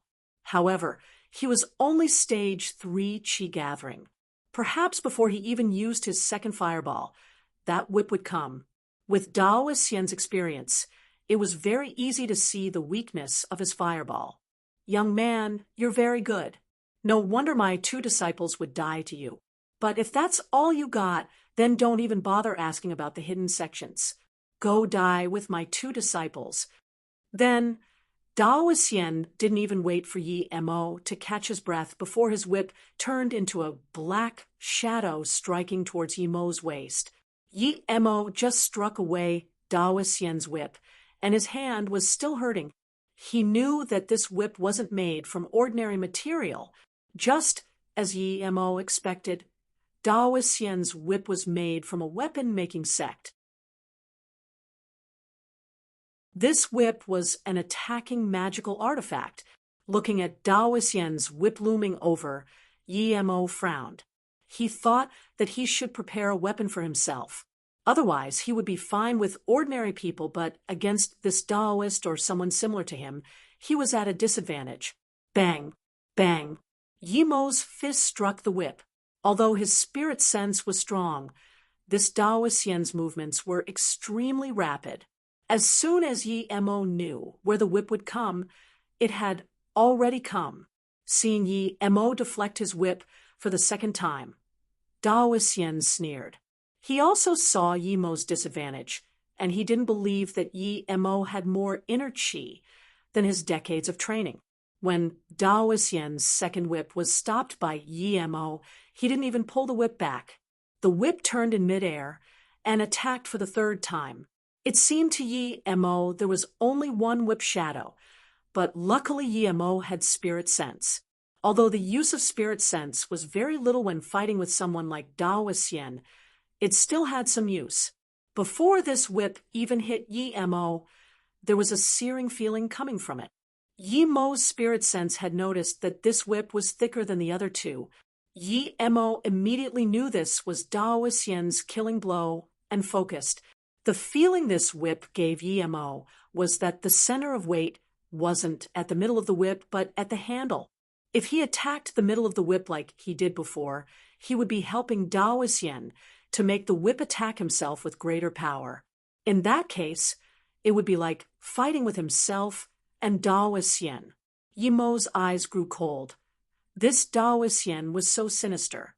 If he didn't have spirit sense, perhaps he would have fallen into the trap. Once he was hit by such a powerful whip, he couldn't even think how he was going to take on the next attack. Luckily, although he was a Dao cultivator, he didn't drop his martial arts. He could even use his qi into martial arts. Otherwise, he would lose with just his stage 3 qi gathering. When the searing whip came, Yi Mo suddenly struck out his fist towards the middle of the whip. Dao Xian's eyes were filled with joy. There was contempt at the corner of his mouth. And he thought no matter how strong Yi Mo was, he was still going to drink his piss. But suddenly, he felt something wasn't right. Although Yi Mo struck his whip, he didn't feel anything on it. Or perhaps Yi Mo's hand didn't even touch his whip. What was this? Dao Xian wouldn't believe that Yi Mo could tell where the force of his whip was at. He was already half a step into Earth level. Not even an Earth-level fighter would be sure to tell where the power of his whip was. So how could Yi Mo see it? But what made him more shocked happened. Yi Mo suddenly disappeared into thin air. Dao Xian was very confident in his whip. He sealed all of Yi Mo's escape routes, forcing Yi Mo to clash with him. So how could Yi Mo disappear? Then, immediately after, Dao Xian found Yi Mo. He seemed to have used something to go invisible, but Yi Mo couldn't hide his inner qi waves from him. In that moment of hesitation, Dao Xian's whip slowed a little, and just at that point in time, Yi Mo had grabbed the handle of the whip. Suicidal, Dao Xian sneered. He didn't know how Yi Mo found out, but even if he did, grabbing the handle of the whip was suicide. Just when Dao Xian wanted to use more inner qi as he kicked towards Yi Mo, he felt a certain coldness. Amongst the heat of his searing whip, there was a sudden gust of coldness that made him shiver. He had fought countless people and knew that any bad premonition could make him lose his life. Dao Xian was a careful person and could no longer care about Yi Mo. He wanted to retreat as soon as possible, but then immediately his 2 legs felt cold. Not good. Dao Xian immediately knew he was struck by some projectile. What was it, though? Even he couldn't notice it. Even if he couldn't block ordinary projectile, he could still feel it. However, the projectile this young man used today wasn't something he could notice. He only felt some coldness on his leg. Drop. Dao Xian suddenly lost his balance and fell to his ground. What made his heart shiver was that he found both his legs were cut off by something sharp and fell aside far away. Under such shock and anger, Dao Xian's hand loosened, and his whip fell into Yi Mo's hands. Yi Mo took a careful look at the whip. It was indeed not bad. Even the materials were good, and he couldn't tell what it was made from. Dao Xian quickly stopped the bleeding in fear. Even now, he still didn't know what Yi Mo used to cut off his legs. Yi Mo looked at his hand, from which a layer of skin came off. Blood even seeped out of it. He casually put away the whip, looked at Dao Xian, and said, "You're very strong, the strongest opponent I have faced. You're not the one who injured me the most, but you're not bad. What projectile did you use? And where did you put the whip?" Dao Xian had regained his composure. Yi Mo sneered. "You still have the mood to care about that. Let's talk about where you planted my silver heart grass, so I won't get angry." Dao Xian didn't expect that despite him having the upper hand, he somehow had his legs severed in the turn of an eye, and he was now someone so vulnerable. Daoisean had regained his calm and knew that he had no way out of this young man's hands. After staying silent for a while, he calmly said, "If the moment I felt that coldness I jumped up or took the whip back to defend, your projectile wouldn't be able to reach me?" Yi Mo smiled plainly and said, "Indeed. That way, I wouldn't be able to hit you. Then why didn't you use your projectile to hit my arms? Even if I took the whip back, wouldn't you have much greater chance of cutting my hands off?" Daoisean was full of regret. He didn't think that Frosty Wind would be so scary. If Yi Mo just used that Frosty Wind projectile to hit his arms, although he would lose one arm, he would probably have greater chance of surviving. Because I don't want you to go. As long as you can't move, it would be easier for me to kill you. Yi Mo didn't originally expect his wind blade to be able to cut off Daoisean's legs. He just wanted Daoisean's legs to be injured, so his fireball would be effective. He didn't expect that this Daoisien didn't even take back his whip to block the wind blade. Then Yi Mo used a fireball which struck Daoisien's broken legs. Under the fire, it immediately turned into nothingness. Seeing Yi Mo could use a fireball so easily, Daoisien's face was now full of extreme terror. He didn't feel such terror when he knew he was going to die. After a moment, he said, "Just who are you?" Rate translation quality. No comments. Be the first. Google tag. Command push function. Google tag. Display. Chapter Ad 165.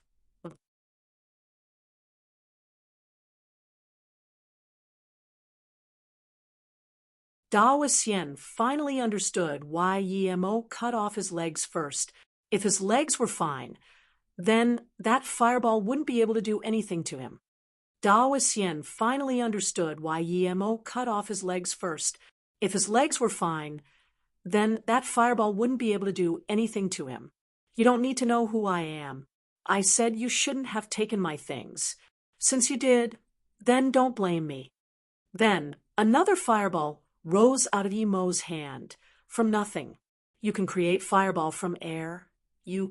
Daoisien had already forgotten the pain and fear. He was still making guesses about Yi Mo using fireball just then, but now he was sure. Yi Mo really could make fireball from air. He finally saw something in the legends. Funny thing was he actually wanted to fight such a person. Seeing Yi Mo's fireball hit towards him, Daoisien finally understood his situation and quickly said, "Hold up, don't you want your silver heart grass?" Yi Mo never planned on killing Daoisien now. He knew that if he didn't bring out something that made Daoisien fear, then he wouldn't surrender. Now that Daoisien brought it up, he thought for a while before saying, "I do care about the silver heart grass. And where did you see the space abyssal rock?" Daoisien quickly responded, "As long as you will let me go, I will tell you." "No need. You don't have the right to bargain with me." Then Yi Mo quickly walked up in front of Daoisien and patted on his head. Yi Mo thought that now that Daoisien was subjugated by him, it should be fine to control his mind. But as soon as Yi Mo finishing patting, Daoisien hummed and died. He didn't expect Daoisien to be so resolute in not giving Yi Mo any chance to ask, and directly shattered his aorta. Luckily, Yi Mo asked some news first. Otherwise, he still wouldn't know anything. He would have wasted his time on waiting for Daoisien. He didn't care about Daoisien's life, but cared what he could get from him. He searched out a card and small plate from Daoisien. He didn't know what it was made from, but it wrote black capital in ancient characters. Yi Mo raised his hand and burned Daoisien with a fireball before driving back. Yu Miaodon had become used to the plain and calm life at Yi Mo's place. Despite Yi Mo telling her that Metal River was no more in Luotsang, she didn't want to leave and instead focused on learning medicine with Lu Xiaojin and Yu Eru. Of course, Yi Mo wouldn't tell her to leave if she didn't want to leave. Plus, one extra person was one extra help. Outside Yi Mo's mansion, there was 4 acres of barren land. Yemo wanted to buy that so he could plant some herbs and make his mansion's area larger. Although the place Yemo was living at was close to the rural area, it wasn't cheap. Yemo didn't have that much money now. He only had 200K in his hand, and the remaining 200K from Lu Xiaozhen. There was not even 400K altogether.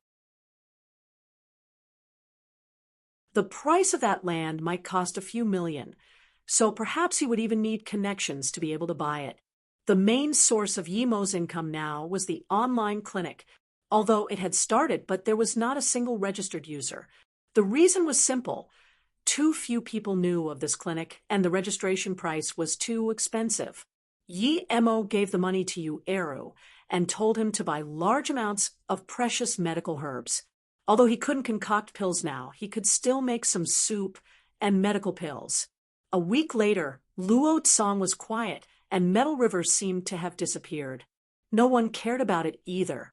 Yemo also made a number of different types of medical pills and soup. Because there was no news from the online clinic, Yemo prepared to go to Hong Kong first. He didn't feel secure leaving his silver heart grass there. It would be better in his own mansion. And when he came back from Hong Kong, he would need to go to Flowing Snake. After all, he promised Fong Nan. It wouldn't be good if he kept delaying it. Plus, it was due to him that Fong Nan was at that state. Just when he made arrangements and was prepared to leave Luo Tsang, Lu Xiaozhen came rushing in. "Master, someone had registered on our website, and there are 2 of them. They applied for the waiting list." Yemo also felt joy after hearing that. He was short on money, and he was considering if he should sell a few defense talismans when someone suddenly registered. Each time there was a registration, it would be 10K, and application for waiting list was 100K. It could be said that those who dared to register on his website was definitely someone rich. It was because they could be cheated and was unable to get their money back. "What is the described conditions?" Yemo asked. Lu Xiaozhen dejectedly said, "One is a vegetable person for 2 years in Hong Kong, and they also said if you went to Hong Kong, they would pay multiple fees. The other one is even further away, in America. They also need you to go over there. The condition is whole body has soft bones." Normally, Yemo would have rejected it straight away. Running to Hong Kong to treat a vegetable. He didn't want to earn that hard money, but now it was convenient. He was going to Hong Kong, so he didn't mind earning this money. Okay, immediately get the Hong Kong patient's address. Allow him to be on the waiting list. As for the America one, reject the waiting list, do not refund the registration fee, Yemo said. Lu Xiaozhen hesitated for a while before saying, "Master, this is a vegetable." Yemo smiled. "Don't worry, help me do the procedures to get to Hong Kong. The faster the better. Doesn't matter if we pay a little extra." Vegetable people usually weren't serious. He didn't even need to go himself. It would be fine if he just brought a charm. For Yemo, it wasn't hard at all. It would only be troublesome if it wasn't a normal vegetable. Lu Xiaozhen admired Yemo so much that she almost worshipped him. Since Yemo said it was fine, then she believed it would be fine. She immediately permitted the Hong Kong patient and rejected the American patient while telling the American patient if treatment is needed, he needed to get to the appointed place. Lu Xiaozhen was very fast and clean in doing these procedures after staying a few years in Luotsang. She only took 3 days to do something that would take 2 weeks. However, Yemo would be going with a tourism company to Hong Kong. Hong Kong, Qingquan Bay. Although the scenery here was good, the region near the mountain was private property. Outsiders could only see the view from afar and was not allowed in. Meanwhile, the most grandiloquent mansion wasn't the mansion on the mountain waste, but instead the temple behind the mansion. This mansion was extremely grandiose, whether it was outside or inside. There were 4 big men standing at the door of the temple. At the moment, there were 4 people inside the temple, and one of them was on the bed unconscious. This man looked like he was in his 50s. His face was very skinny, and it had this unhealthy yellow to it. Other than the man laying down, there was 3 other people. One was a middle-aged man and had a very heavy expression on his face. Beside the man was a woman less than 30. If this woman wasn't frowning, she would definitely be beautiful. However, her eye lines seemed oppressive. If her eye lines were a bit more soft, perhaps she would be every man's dream. The last man was obviously a subordinate and stood straight behind the middle-aged man. There was a grandiloquent mansion, but it was unknown why the patient was lying in the temple, and the temple was built even more extravagantly than the mansion. Luo-chan, what did that website that say they can cure any disease say? At this moment, that man suddenly spoke. Boss, that website agreed to put us on the waiting list, and I have paid the 100K waiting list fee, the man beside him immediately said. Did they ask about anything else? The middle-aged man continued to ask. No, boss. They just made us pay 100K and said they will send people over, and there was no more news. Luo-chan immediately said. Oh. Then man asking the question had extreme disappointment in his eyes. He believed this website was a fraud. They just asked and knew the patient was a vegetable and took the money. They didn't even ask how the patient got the disease and what the symptoms were. Now, they didn't even ask about anything. If this wasn't a fraud website, what was 100K was nothing, but another hope was lost. However, Luo-chan hesitated before saying, the waiting list we applied for in America was rejected. They told us the doctor wouldn't go America. If we wanted treatment, we would have to go to the appointed place. There's such things. The middle-aged man immediately focused his attention again. Since that website rejected to go to America for treatment, then it meant that they really might not be fraudulent. That woman, however, immediately continued. Did they say when they would come to Hong Kong? They didn't say exact time, but they said within 10 days they would definitely get to Hong Kong. Luo-chan immediately replied. The middle-aged man nodded and said, Luo-chan, this region has been chaotic recently. Bring some people and make some arrangements. Don't let the doctors from mainland be attacked. Yes, boss, Luo-chan replied and left the temple. Rate translation quality 2 comments join in Google tag. Command push function. Google tag. Display. Chapter add 166.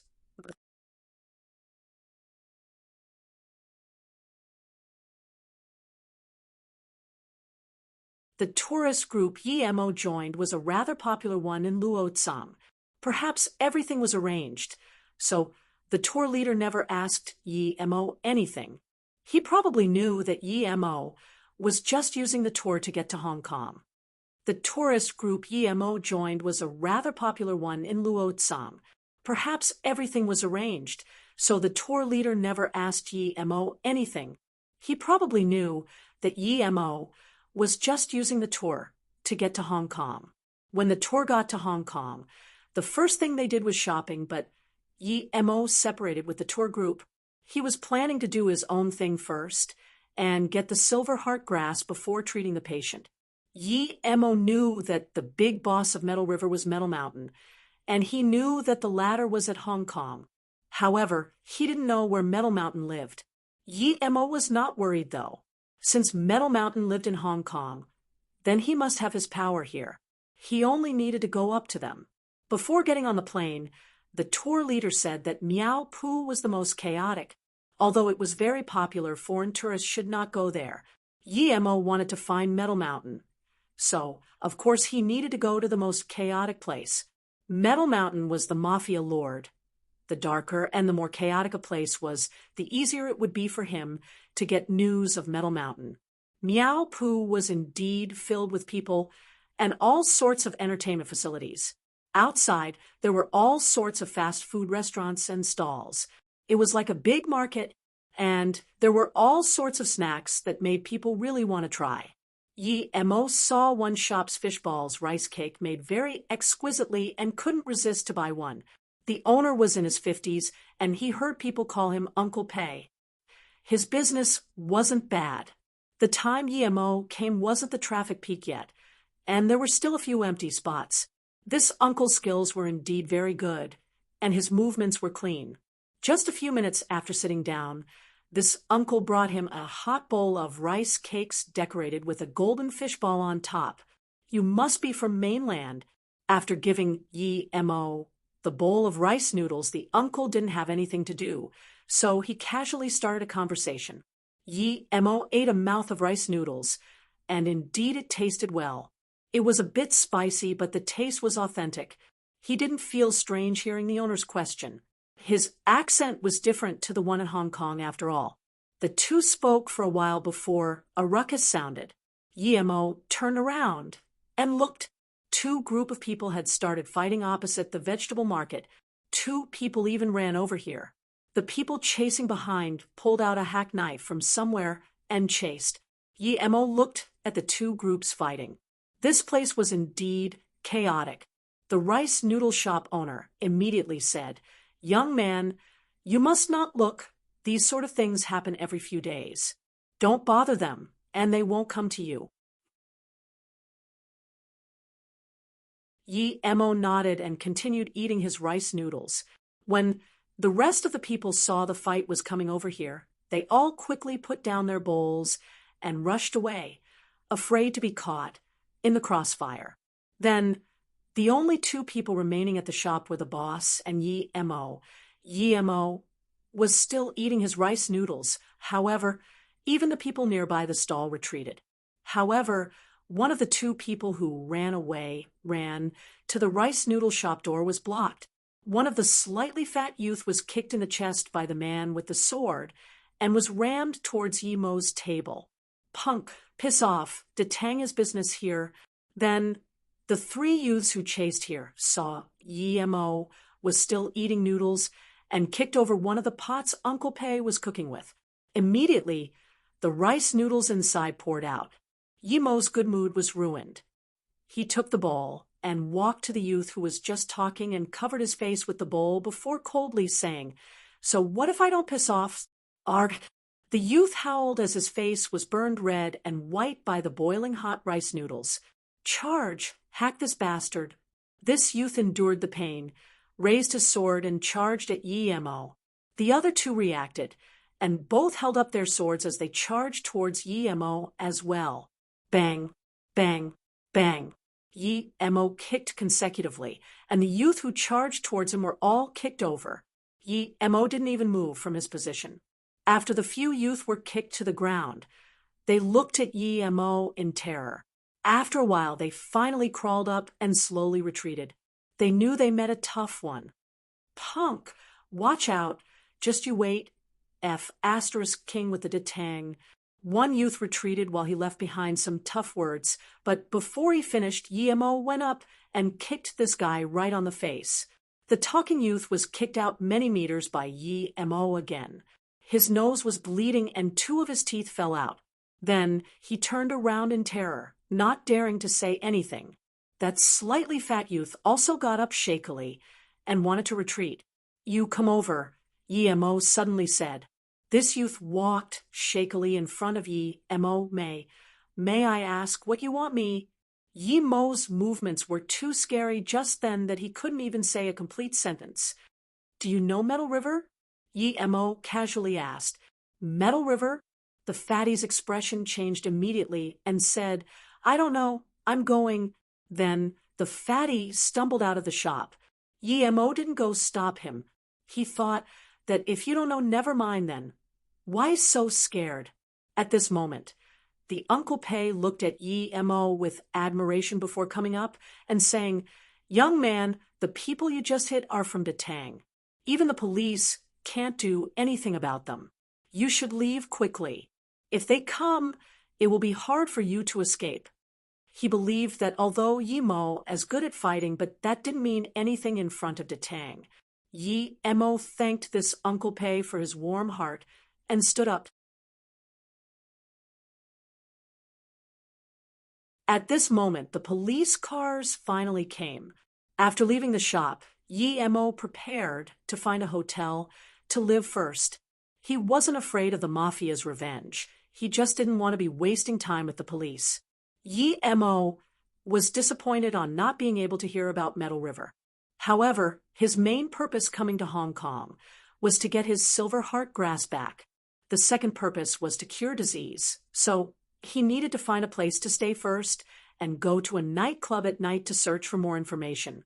After finding a place to live, Yi Mo took a shower, and when it was nighttime, Yi Mo was prepared to go to that Uncle Pei's place to have another bowl of rice noodles before searching for news of Metal River. But when Yi Mo came to this place, he found that the shop was closed, and a lot of people surrounded the door. There were bloodstains on the ground. Yi Mo immediately had a bad feeling. Then he heard someone say, Uncle Pei was a good man for his entire life, but was hacked just because he reminded that mainland kid. What happened to that Uncle Pei you were talking about? Yi Mo immediately came and asked. The crowd all turned to leave as soon as they saw Yi Mo. No one wanted to talk to Yi Mo. Yi Mo grabbed the nearest old man and asked, Tell me, what happened to Uncle Pei? The elder had a face of fear when he saw Yi Mo grab him. So he quickly said, I don't know, let me go. Oh, you don't know? Then I'll immediately go around saying you are advertising the bad things Detang has done, Yi Mo cruelly said. The old man was so scared by Yi Mo words that he immediately said, Please don't say that. Lao Pei was killed just because he told someone who got in a conflict with the Detang to leave quickly. This mainland youth got away, but Lao Pei lost his life. Obviously, this old man didn't know Yi Mo was the mainland youth Lao Pei told to leave. Yi Mo's face immediately grew bleak. He was extremely furious. Lao Pei was killed by these people just for warning him. It seemed that before he found Metal River, he needed to go visit Detang. Where are the fugitives? Yi Mo asked. In the Hong Kong now, the fugitive shouldn't be able to get away with murder, especially in broad daylight. Already ran. The police are chasing after him. I don't know the specifics, the old man replied quickly, but seen from his expression, it was certain that this would end with no result. Where do the Detang people usually gather at? Yi Mo asked again. The old man looked around and saw no one come to help him. He was more and more worried and quickly said, Normally, at San Li Feng's Earth Heart Entertainment. That's Detang's land. I beg you, let me go. Yi Mo let go of his hand, and the old man ran away quickly. He didn't even dare to turn around to look at Yi Mo Earth Heart Entertainment. Yi Mo never thought he would come to Hong Kong to fight with the mafia as soon as he destroyed Metal River in Luotsang. To be honest, he didn't want to do it at all. It wasn't that he was scared, just that it was troublesome. Plus, what the mafia did had nothing to do with him, but he always happened to meet these people. Normally, people who encounter these things would try to get away as far as possible with guilt, but Yi Mo wouldn't. He couldn't let Lao Pei die for no reason due to him. In addition, perhaps he could hear about Metal River and Detang. Yi Mo called a taxi and headed straight for Earth Heart Entertainment. If possible, he didn't mind eradicating Detang too.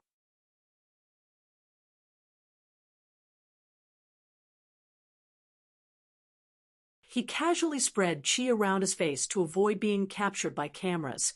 Yi Mo didn't want to be on the wanted list in Hong Kong since he came to kill today.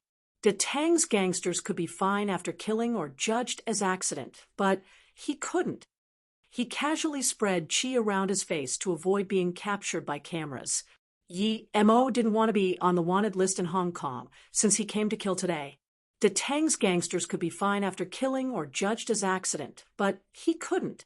It was very boisterous inside Earth Heart Entertainment. Yi Mo scanned, and it was messy. Everything was done there. As soon as Yi Mo came to the door, someone stopped him. Brother, I have never seen you before. First time here? At this moment, a youth with curly hair walked out, and as soon as he saw Yi Mo, he pointed at Yi Mo and called out, It's him! He broke two of Brother Fei's teeth in South Street. This curly-haired youth immediately recognized Yi Mo. Go. As this curly-haired youth called, 7 or 8 people charged out. Yi Mo sneered and didn't hold back. How could these normal gangsters endure his attacks? Soon, all of them were on the ground. Yi Mo hadn't started killing yet because he needed to confirm things before he would start the slaughter. "Friend, you came to our place. Did you want to break our place? I'm the manager here, Chui Hung." At this moment, a manager-looking man walked out. He looked at the 7 or 8 hoodlums on the ground, frowned, and said. Yi Mo kicked again. He kicked down a guy who struggled to get up. Then he looked coldly at the manager and said, "I have 2 things here today. First, did you kill the Inkle Pei from the noodle shop? Humph, do you think you're good just because you can fight? So what if we killed him?" The manager saw Yi Mo casually beat down 7 or 8 gangsters and wanted to ask where Yi Mo came from. But now, Yi Mo's arrogance immediately triggered him. No one dared to be so cocky onto Tang's place. Yi Mo was the first. If he didn't beat down Yi Mo's flames of arrogance, then there was no need for Tang to remain here. Then Chui Hung waved his hand at the back. "Friend, you won't live long if you act cocky, just because you can fight a little. From the start till now, our Tang never had someone act so cocky in our territory. Even people from Metal River didn't dare to, much less you. Since you are so cocky, then I will show you the price for your cockiness." Yi Mo sneered and also felt happy. These people indeed knew about Metal River. It seemed he came to the right place. He casually pulled out the whip Dao as Xian used. He was scared of wasting time if he fought these weaklings fist by fist. At this moment, he actually missed his metal nails. He could pretty much solve these gangsters with 1 nail each. Seeing Yi Mo take out a whip, Chui Heng's mouth showed even more contempt and called out once again, "Go on him together. Beat him to death. Don't need to hold back." With Chui Heng's order, those 11 gangsters charged, with some of them have hack swords in their hands. Yi Mo gathered spirit chi in the whip and swung out. With this swing, he gathered 70% of his cultivation chi. The long whip howled and hit the first few, who came up. In terms of whip technique, Yi Mo wasn't as good as Dao Xian, but he didn't even need technique for these little hoodlums. He only needed to infuse the whip with his chi. If Dao Xian swung it, it wouldn't have such howling sounds, but in Yi Mo's hands, the whip shattered the air. Push! The whip sliced like a long sickle. There were only 11 who attacked Yi Mo, and this whip hit the first 6 people. Not one of those who were hit lived. In the most serious case, the person was almost cut in 2 from the waist. Before the remaining 5 could react, Yi Mo's whip turned and swung again. Another whip. After 2 whips, Yi Mo took back the whip. At this moment, there were some people who hadn't fell. After a few breaths later, they finally fell and died. 11 people only took 2 whips. The only one standing was Chui Hung. He had his jaws wide open while looking at the bloodbath. Was this even human? Killing 11 people with 2 whips. Some people even had their chest torn open. Was he using a whip or a long sword? Does your Tang still have more people? Call them up together. Save me the time of looking for them, one by one. Yi Mo looked at Chui Hung, who was dumbfounded, and sneered. Chui Hung phased for a while before saying with a pale face, "None. None." But what made his soul shatter with fear happened next. The youth in front of him casually threw out a few fireballs. The floor that was previously bloodied with bodies was now covered in ashes. Even those few hack swords were burnt crisp. God? Chui Hung wanted to control his thought and not think in such a way, but he couldn't. Yi Mo scanned with his spirit sense and found that other than some customers, there were indeed no more Tang people here. Now, I'm going to ask you a few questions. If you don't answer them properly, you will turn into dust very quickly. Yi Mo stared at Chui Hung, who was still dazed, and said. Chui Hung shook and finally recovered. He wiped his still sweating forehead and shakily said, "Sir, please ask, please ask." The scene just then was still shocking his sense. He couldn't control the shaking in his legs. If it wasn't for the disappearance of the bodies, burnt smell in the air, and the melted swords, he really would have thought he was dreaming. Have I killed the person who killed Uncle Pei? Yi Mo scanned Chui Hung and coldly asked, Yes, it's... Chui Hung spoke to this point and was interrupted by Yi Mo. Where is the HQ at Detang? Take me there immediately, or you won't need to be talking anymore. Yi Mo's voice grew cold. He knew that a mercenary like Chui Hung would require more, means once he recovers. As expected, Chui Hung said without any hesitation, Metal River's big boss, Metal Mountain, is having negotiations with our leader tonight, saying that some regions will be given to us to Tang. After talking for a while, Chui Hang's tone became more consistent. Metal River had usually been very adamant. I don't know why they would bring this up themselves. Brother Yu is afraid Metal Mountain is using tricks, so he brought all of the elites of Detang to the negotiation. Then Chui Hung stopped shaking. He seemed to have recovered from the shock, but he still looked at Yi Mo with fear. I'm going to find them now. Lead the way. Quick, Yi Mo yelled. Yes, Chui Hung didn't dare to disagree at all. It was too late to not say anything. Thus, he might as well do more. Yi Mo had some idea why Metal Mountain was having discussions with Detang. It was because he killed Daoisien, and Metal Mountain probably knew it. A Metal River without Daoisien was like a tiger without its claws.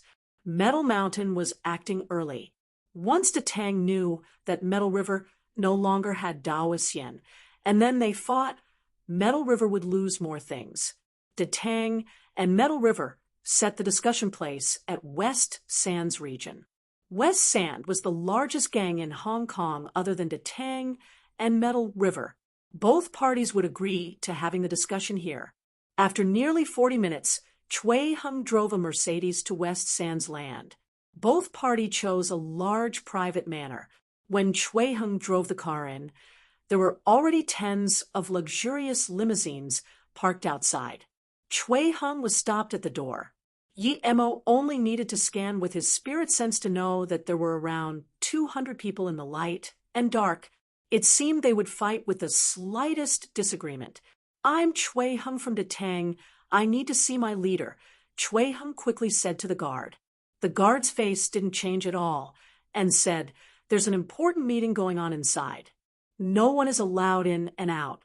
Please immediately drive away, otherwise we won't. The guard stopped talking there because Yi Mo had already killed him with a wind blade. Chui Hung was so scared that he only said one word, and then didn't even dare to look at Yi Mo while driving the car in. He had understood just how fierce and cruel Yi Mo was. The few men who were preparing to stop Chui Hung saw that Chui Hung spoke with the guard and still came in, so they didn't stop them. They didn't see the guard fall and thought the car was let in by the guard, so after Chui Hung stopped the car, no one came to say anything. Chui Hung parked the car and took Yi Mo to the door of the mansion shakily. At this moment, another two people came to stop Yi Mo and Chui Hung. Yi Mo didn't hesitate to knock them out. This time, he didn't kill. At the same time, he turned around and knocked Chui Hung out. Now wasn't the time to kill him. He needed to at least be sure if Metal River was here before killing Chui Hung. And now he no longer needed Chui Hung to lead the way. He headed straight to the meeting room. Stop!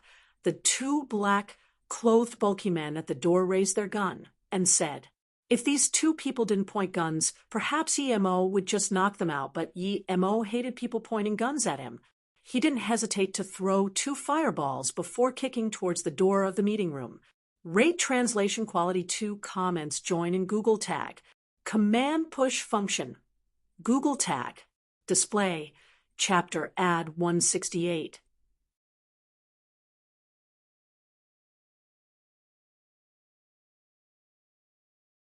Chapter 169. What, you have a problem? Chapter 169. What, you have a problem? Who is it? The first to react was actually an old man in his 60s. As soon as he spoke, two men in their 30s came charging to Yi Mo from left and right. The left man was slightly skinnier, and before he even reached Yi Mo, his fist scooped up a fierce, killing intent, making the few men sitting near the door feel a frigidness that pierced their bones. Yi Mo looked at the man with his spirit sense. His fist was indeed fast and deadly, and it had this relentless temperament. This man's fist technique must have been practiced through countless fighting. He wasn't as good as Lang Ji, and was even a little worse than Hu Qiu, but his killing intent and temperament in his fists were better than both of them. This was because his fist had put aside his own life and death. In fact, it was usually those who put aside their life and death that could control the lives of other people. This was someone who didn't fear death. Yi Mo didn't care what he did, but just from his fist he could tell it couldn't be used by someone who wasn't filled with this temperament. The one who plotted behind the shadows all day wouldn't be able to strike out this fist. Although this fist was sharp and full of temperament, it was too low grade compared to Yi Mo. In Yi Mo's eyes, this man was at most the elementary stage of yellow level. Such difference in level couldn't be made up with a fearless temperament. When the fist reached near his body, Yi Mo suddenly reached out his hand and attacked first. He accurately grabbed the man's wrist and dispelled the force and temperament of this fist. Then, Yi Mo's hand used a little force, and the man's wrist was easily cracked. Then, Yi Mo brought his hands up a little, and this skinny man was thrown out many meters away, landing at the corner of the wall. At this moment, the other bald-headed man finally reached in front of Yi Mo. He wasn't empty-handed, though. He held a trident. In the battle between masters, there was little people who used tridents. But this man not only used a trident, it was even a specially made trident. The tips were very small, while the remaining part half was very broad. This could not only be used as a prick, but also a dagger. Now, the man charged at Yi Mo using the trident as a dagger. He aimed one prick at Yi Mo's waist instead of using the entire trident. Although this man was very fast, he was nowhere to hide under Yi Mo's spirit sense. This man was much more bleak than the other man. He thought that once Yi Mo blocked, he would change the slice into a stab, making the defender unable to block it. No one could survive after getting stabbed like that. Yi Mo sneered as he immediately raised his leg and spun it in midair. Anyone who had a little experience in martial arts would know it was very hard to kick out a leg spin in such a short time. The man holding the trident was a little weaker than the man using the fist, but he was much bulkier than that man. When his trident neared Yi Mo's waist, and he saw that Yi Mo still didn't react, he immediately felt surprised and happy. He thought that if Yi Mo were to block, he would turn this slice into a stab and kill Yi Mo. But his smile soon froze. Yi Mo had raised his leg, and using a speed that he couldn't even see, spun his leg in air and kicked his wrist. He didn't even have the chance to dodge, as that kick was too fast. So fast that he only realized he was kicked after the kick connected. Just like the skinnier man, Yi Mo broke the man's wrist, and the trident fell out of the man's hands. At this moment, Yi Mo didn't wait for the trident to fall to the ground. His heels turned, kicking accurately on the hilt of the trident. The trident seemed to have grown eyes and flew right back, piercing into the bald man's throat until the handle submerged. The bald man held to the handle with terror. He suddenly understood that when the difference in power was too high, no tricks would be effective. He made gurgling sounds before dying. No one was able to see this extremely fast combat clearly except for the black-clothed woman sitting on the very inside. Yi Mo also knew that woman was the strongest here, but she was strong to a limit. At most, she was the same as Lang Ji, or perhaps even a little worse. This woman looked at Yi Mo's actions in surprise. She knew that it would be very easy for Yi Mo to kill the first man, but he let him go. She wondered if it was due to their different motives. One wanted to force Yi Mo out of the room and got his wrists broken, while the one who wanted to kill Yi Mo lost his life. The man who was at the corner also stood up. He looked at Yi Mo in shock. Ever since he graduated, he had never seen a master like Yi Mo. He only heard that Metal River had a Daoist Yen that was strong, but he never fought with Daoist Yen, so he didn't know how strong that person was. At this moment, everyone in the room reacted, and all stood up while looking at Yi Mo in shock. Everyone knew about each other. Out of the tens of people in the room, Peng Yang and Yu Fu were the strongest other than Black Widow. Plus, it was unknown if Black Widow were stronger than these two. But the youth who broke open the door defeated Peng Yang and Yu Fu in 2 moves. 1 injured, 1 dead. Yi Mo scanned the room and saw that other than these 3 slightly strong ones, the other people were not bad but worthless to him. What made him surprised was that in the people sitting in the room, other than 5 or 6 middle-aged men, 2 youths in their 20s, and that woman, the rest were old men in their 50s and above. Friend, I'm Tian Shou. Friends in the society call me Teacher Tian. This is an important meeting between our Hong Kong gangs, and I'm here as a witness. Why have you come, friend? You don't look like you're from here. Did one of our people mess with you? The old man talked very politely, but his long years of authority and utilization of his elder status immediately showed. Yi Mo scanned this old man. He was the first to react and ask who he was. However, this old man thought too highly of himself, calling himself Teacher Tian. Yi Mo didn't want to waste his time with him. He turned and looked at the other people in the room and said, I just eradicated Earthheart Entertainment and killed some people. I'm here to completely solve the problem. I heard that entertainment place belongs to Detang, who is the big boss of Detang. Stand up. Yi Mo, ignoring Tian's show, made the old man quite annoyed, but he didn't dare to say anything.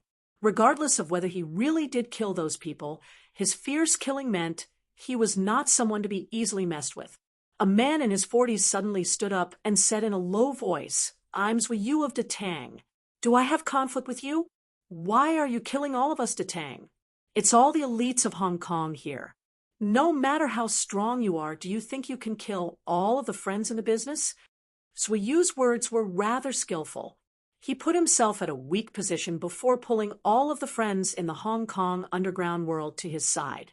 Yi Mo scanned the big bosses of the underground world. He didn't think that Chui Heng's info wasn't accurate. Chui Heng just said it was Metal River and Detang having a meeting. Seeing Yi Mo scan them, a few big bosses kept their glaring eyes on Yi Mo. That expression seemed to say if someone took a lead, they would all come on him. Yi Mo slowly said, because your Detang people killed a friend of mine. So I will annihilate your Detang. What? Just because we killed a person, you're going to kill all of us? So you looked at Yi Mo in disbelief. This person was too unreasonable. Indeed, today at the small restaurant at South Street, I met a store owner that I got along with, but I didn't think your people would kill him just because of me. You tell me if I should kill you all, Yi Mo coldly said. The big bosses, who were guessing which important person was killed by Detang, all froze. He was destroying an entire mafia because of a street restaurant owner he met today. This was way too arrogant. Even the most arrogant mafia didn't dare to talk like this. So you laughed. Okay, I've seen cocky ones, but I haven't seen anyone cockier than you. If the big boss of Nanqing accidentally swore at you, are you going to annihilate Nanqing? If you really have that much balls, then I'll surrender. Yi Mo plainly said, You're right, that Qian Long Tu has a useless son and was killed by me. But then Qian Long Tu actually thought he could do something and sent people to hunt me down. So then, not long ago, I went to Sinai Peninsula and killed that old guy.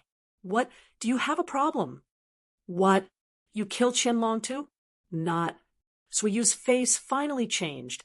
He finally understood who the person in front of him was. Not only Zui Yu, but all the big bosses at the scene all changed their faces. Those few arrogant ones didn't even hesitate to keep their heads low, not daring to look at Yi Mo. Yi Mo could fight his way into the Sinai Peninsula. That meant that these people here wasn't enough for him to kill. Just how strong was he?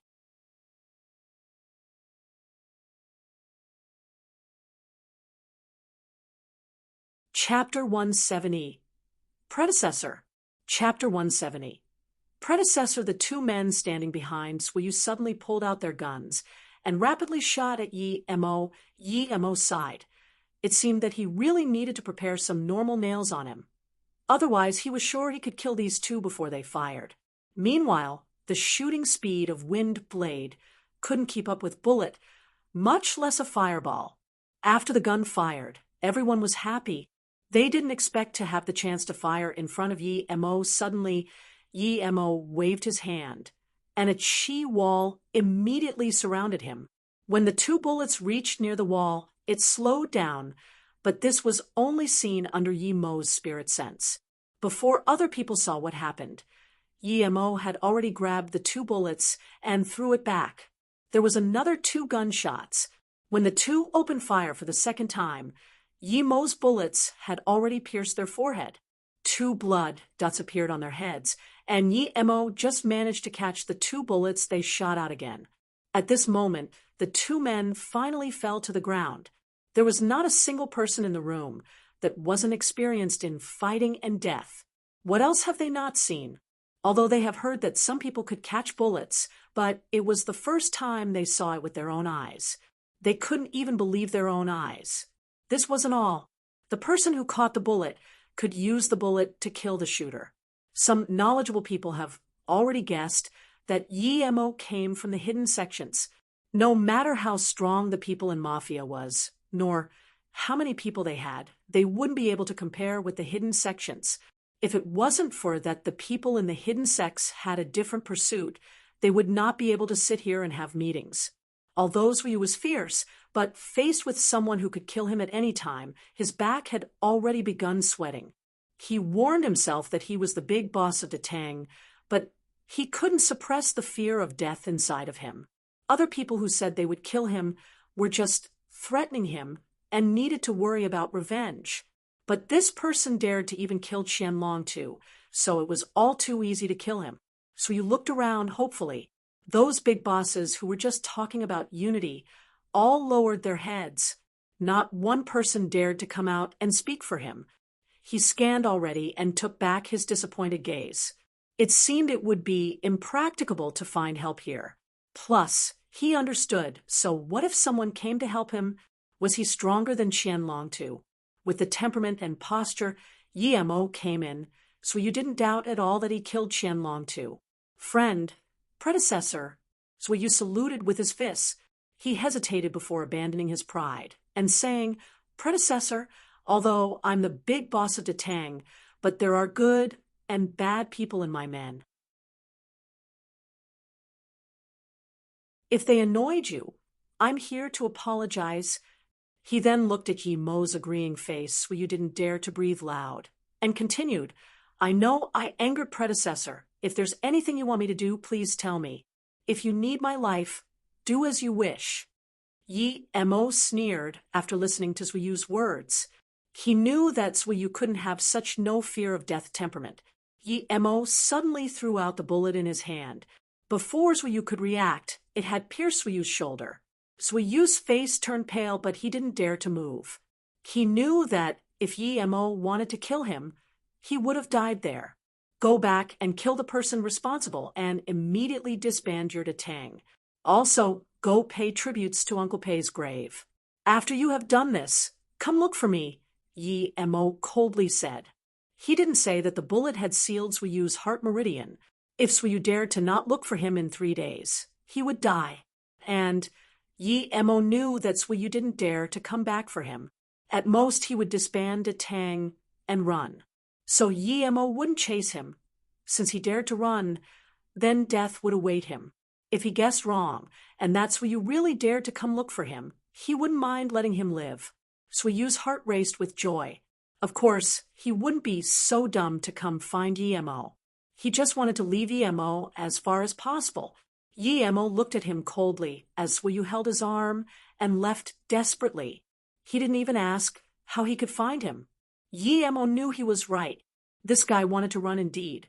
Seeing Suiyu leave so desperately, everyone felt something was wrong, but Suiyu was dumbed by the thought of escape. Plus, even those who noticed something was wrong couldn't tell what was wrong. The black-dressed girl looked at Emo in surprise. Of course, she saw Yemo's actions and knew Emo must have left something of Suiyu. If Suiyu didn't come, he would surely die, but she couldn't tell exactly what Emo did. None of the big bosses here felt that it was funny Suiyu calling Emo predecessor. If someone like Emo wasn't predecessor, then who was? Tian Shou's face was pale, but he eventually didn't say anything and sat down. Predecessor, I am Jo Bieni, now the leader of Western Sands. I didn't know predecessor has arrived. Apologies for our negligence. Peng Yang is my good brother. He annoyed predecessor. Could predecessor please have mercy? Then Jiao Bieni looked at the skinny man who was tossed to the corner by Emo. Emo nodded. He never intended to kill Peng Yang. And now that Jiao Bieni asked for mercy, Emo casually said, "You have no business here. Go to the side." Yes, Jiao Bieni was happy. This meant that Emo let him go. He wouldn't be dumb enough to go argue with Emo. That was suicide.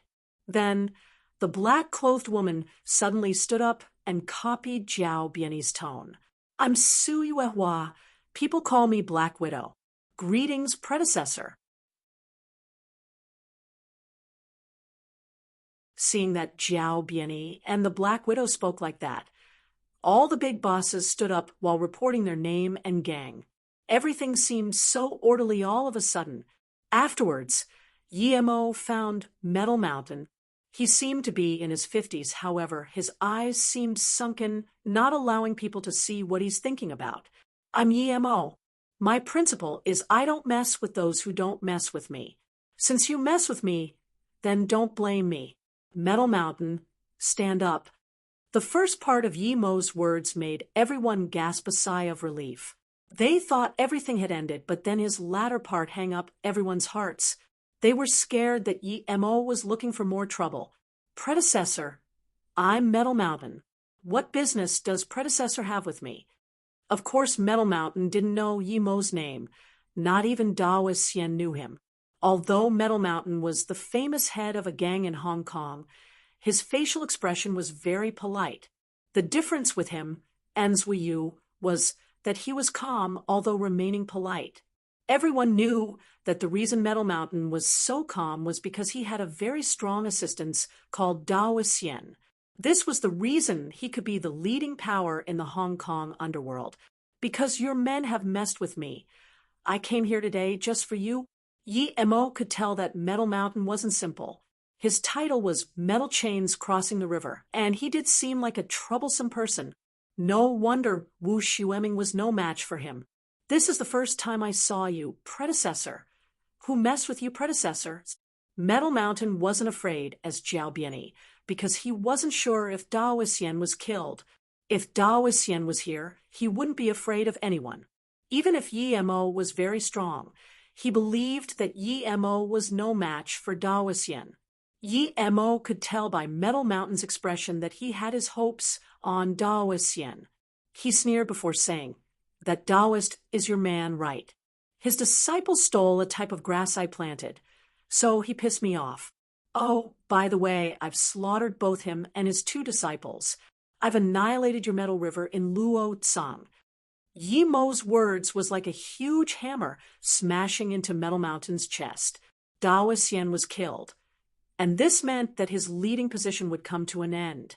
Metal Mountain subconsciously looked at the big bosses around him and found that a few of them had a glaring beam in their eyes. His heart sunk. He now hated Daoist Xian's disciples to the bones. Why did they have to mess with this Emo? He didn't expect Emo was so strong that he could even kill Daoist Xian.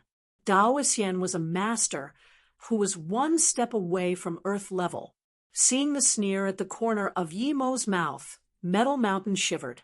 He finally felt Suiyu's mood, and no longer had his previous composure. He wiped the sweat from his forehead and immediately said, "Predecessor, I'll take you to Dao Xian's place immediately." If the things are still untouched, it should be there. He knew that Dao Xian's disciples brought some grass from the mainland, but he wouldn't even ask about these stuff at all. Now that Yi Mo asked, of course, he remembered. Lead the way. Yi Mo's main purpose here was to get the silver heart grass. From Metal Mountain's tone, he seemed to know where it was. He was glad and didn't want to waste time here. Seeing Yi Mo and Metal Mountain walk out, the people in the room finally felt relieved. Yi Mo was too horrific for them.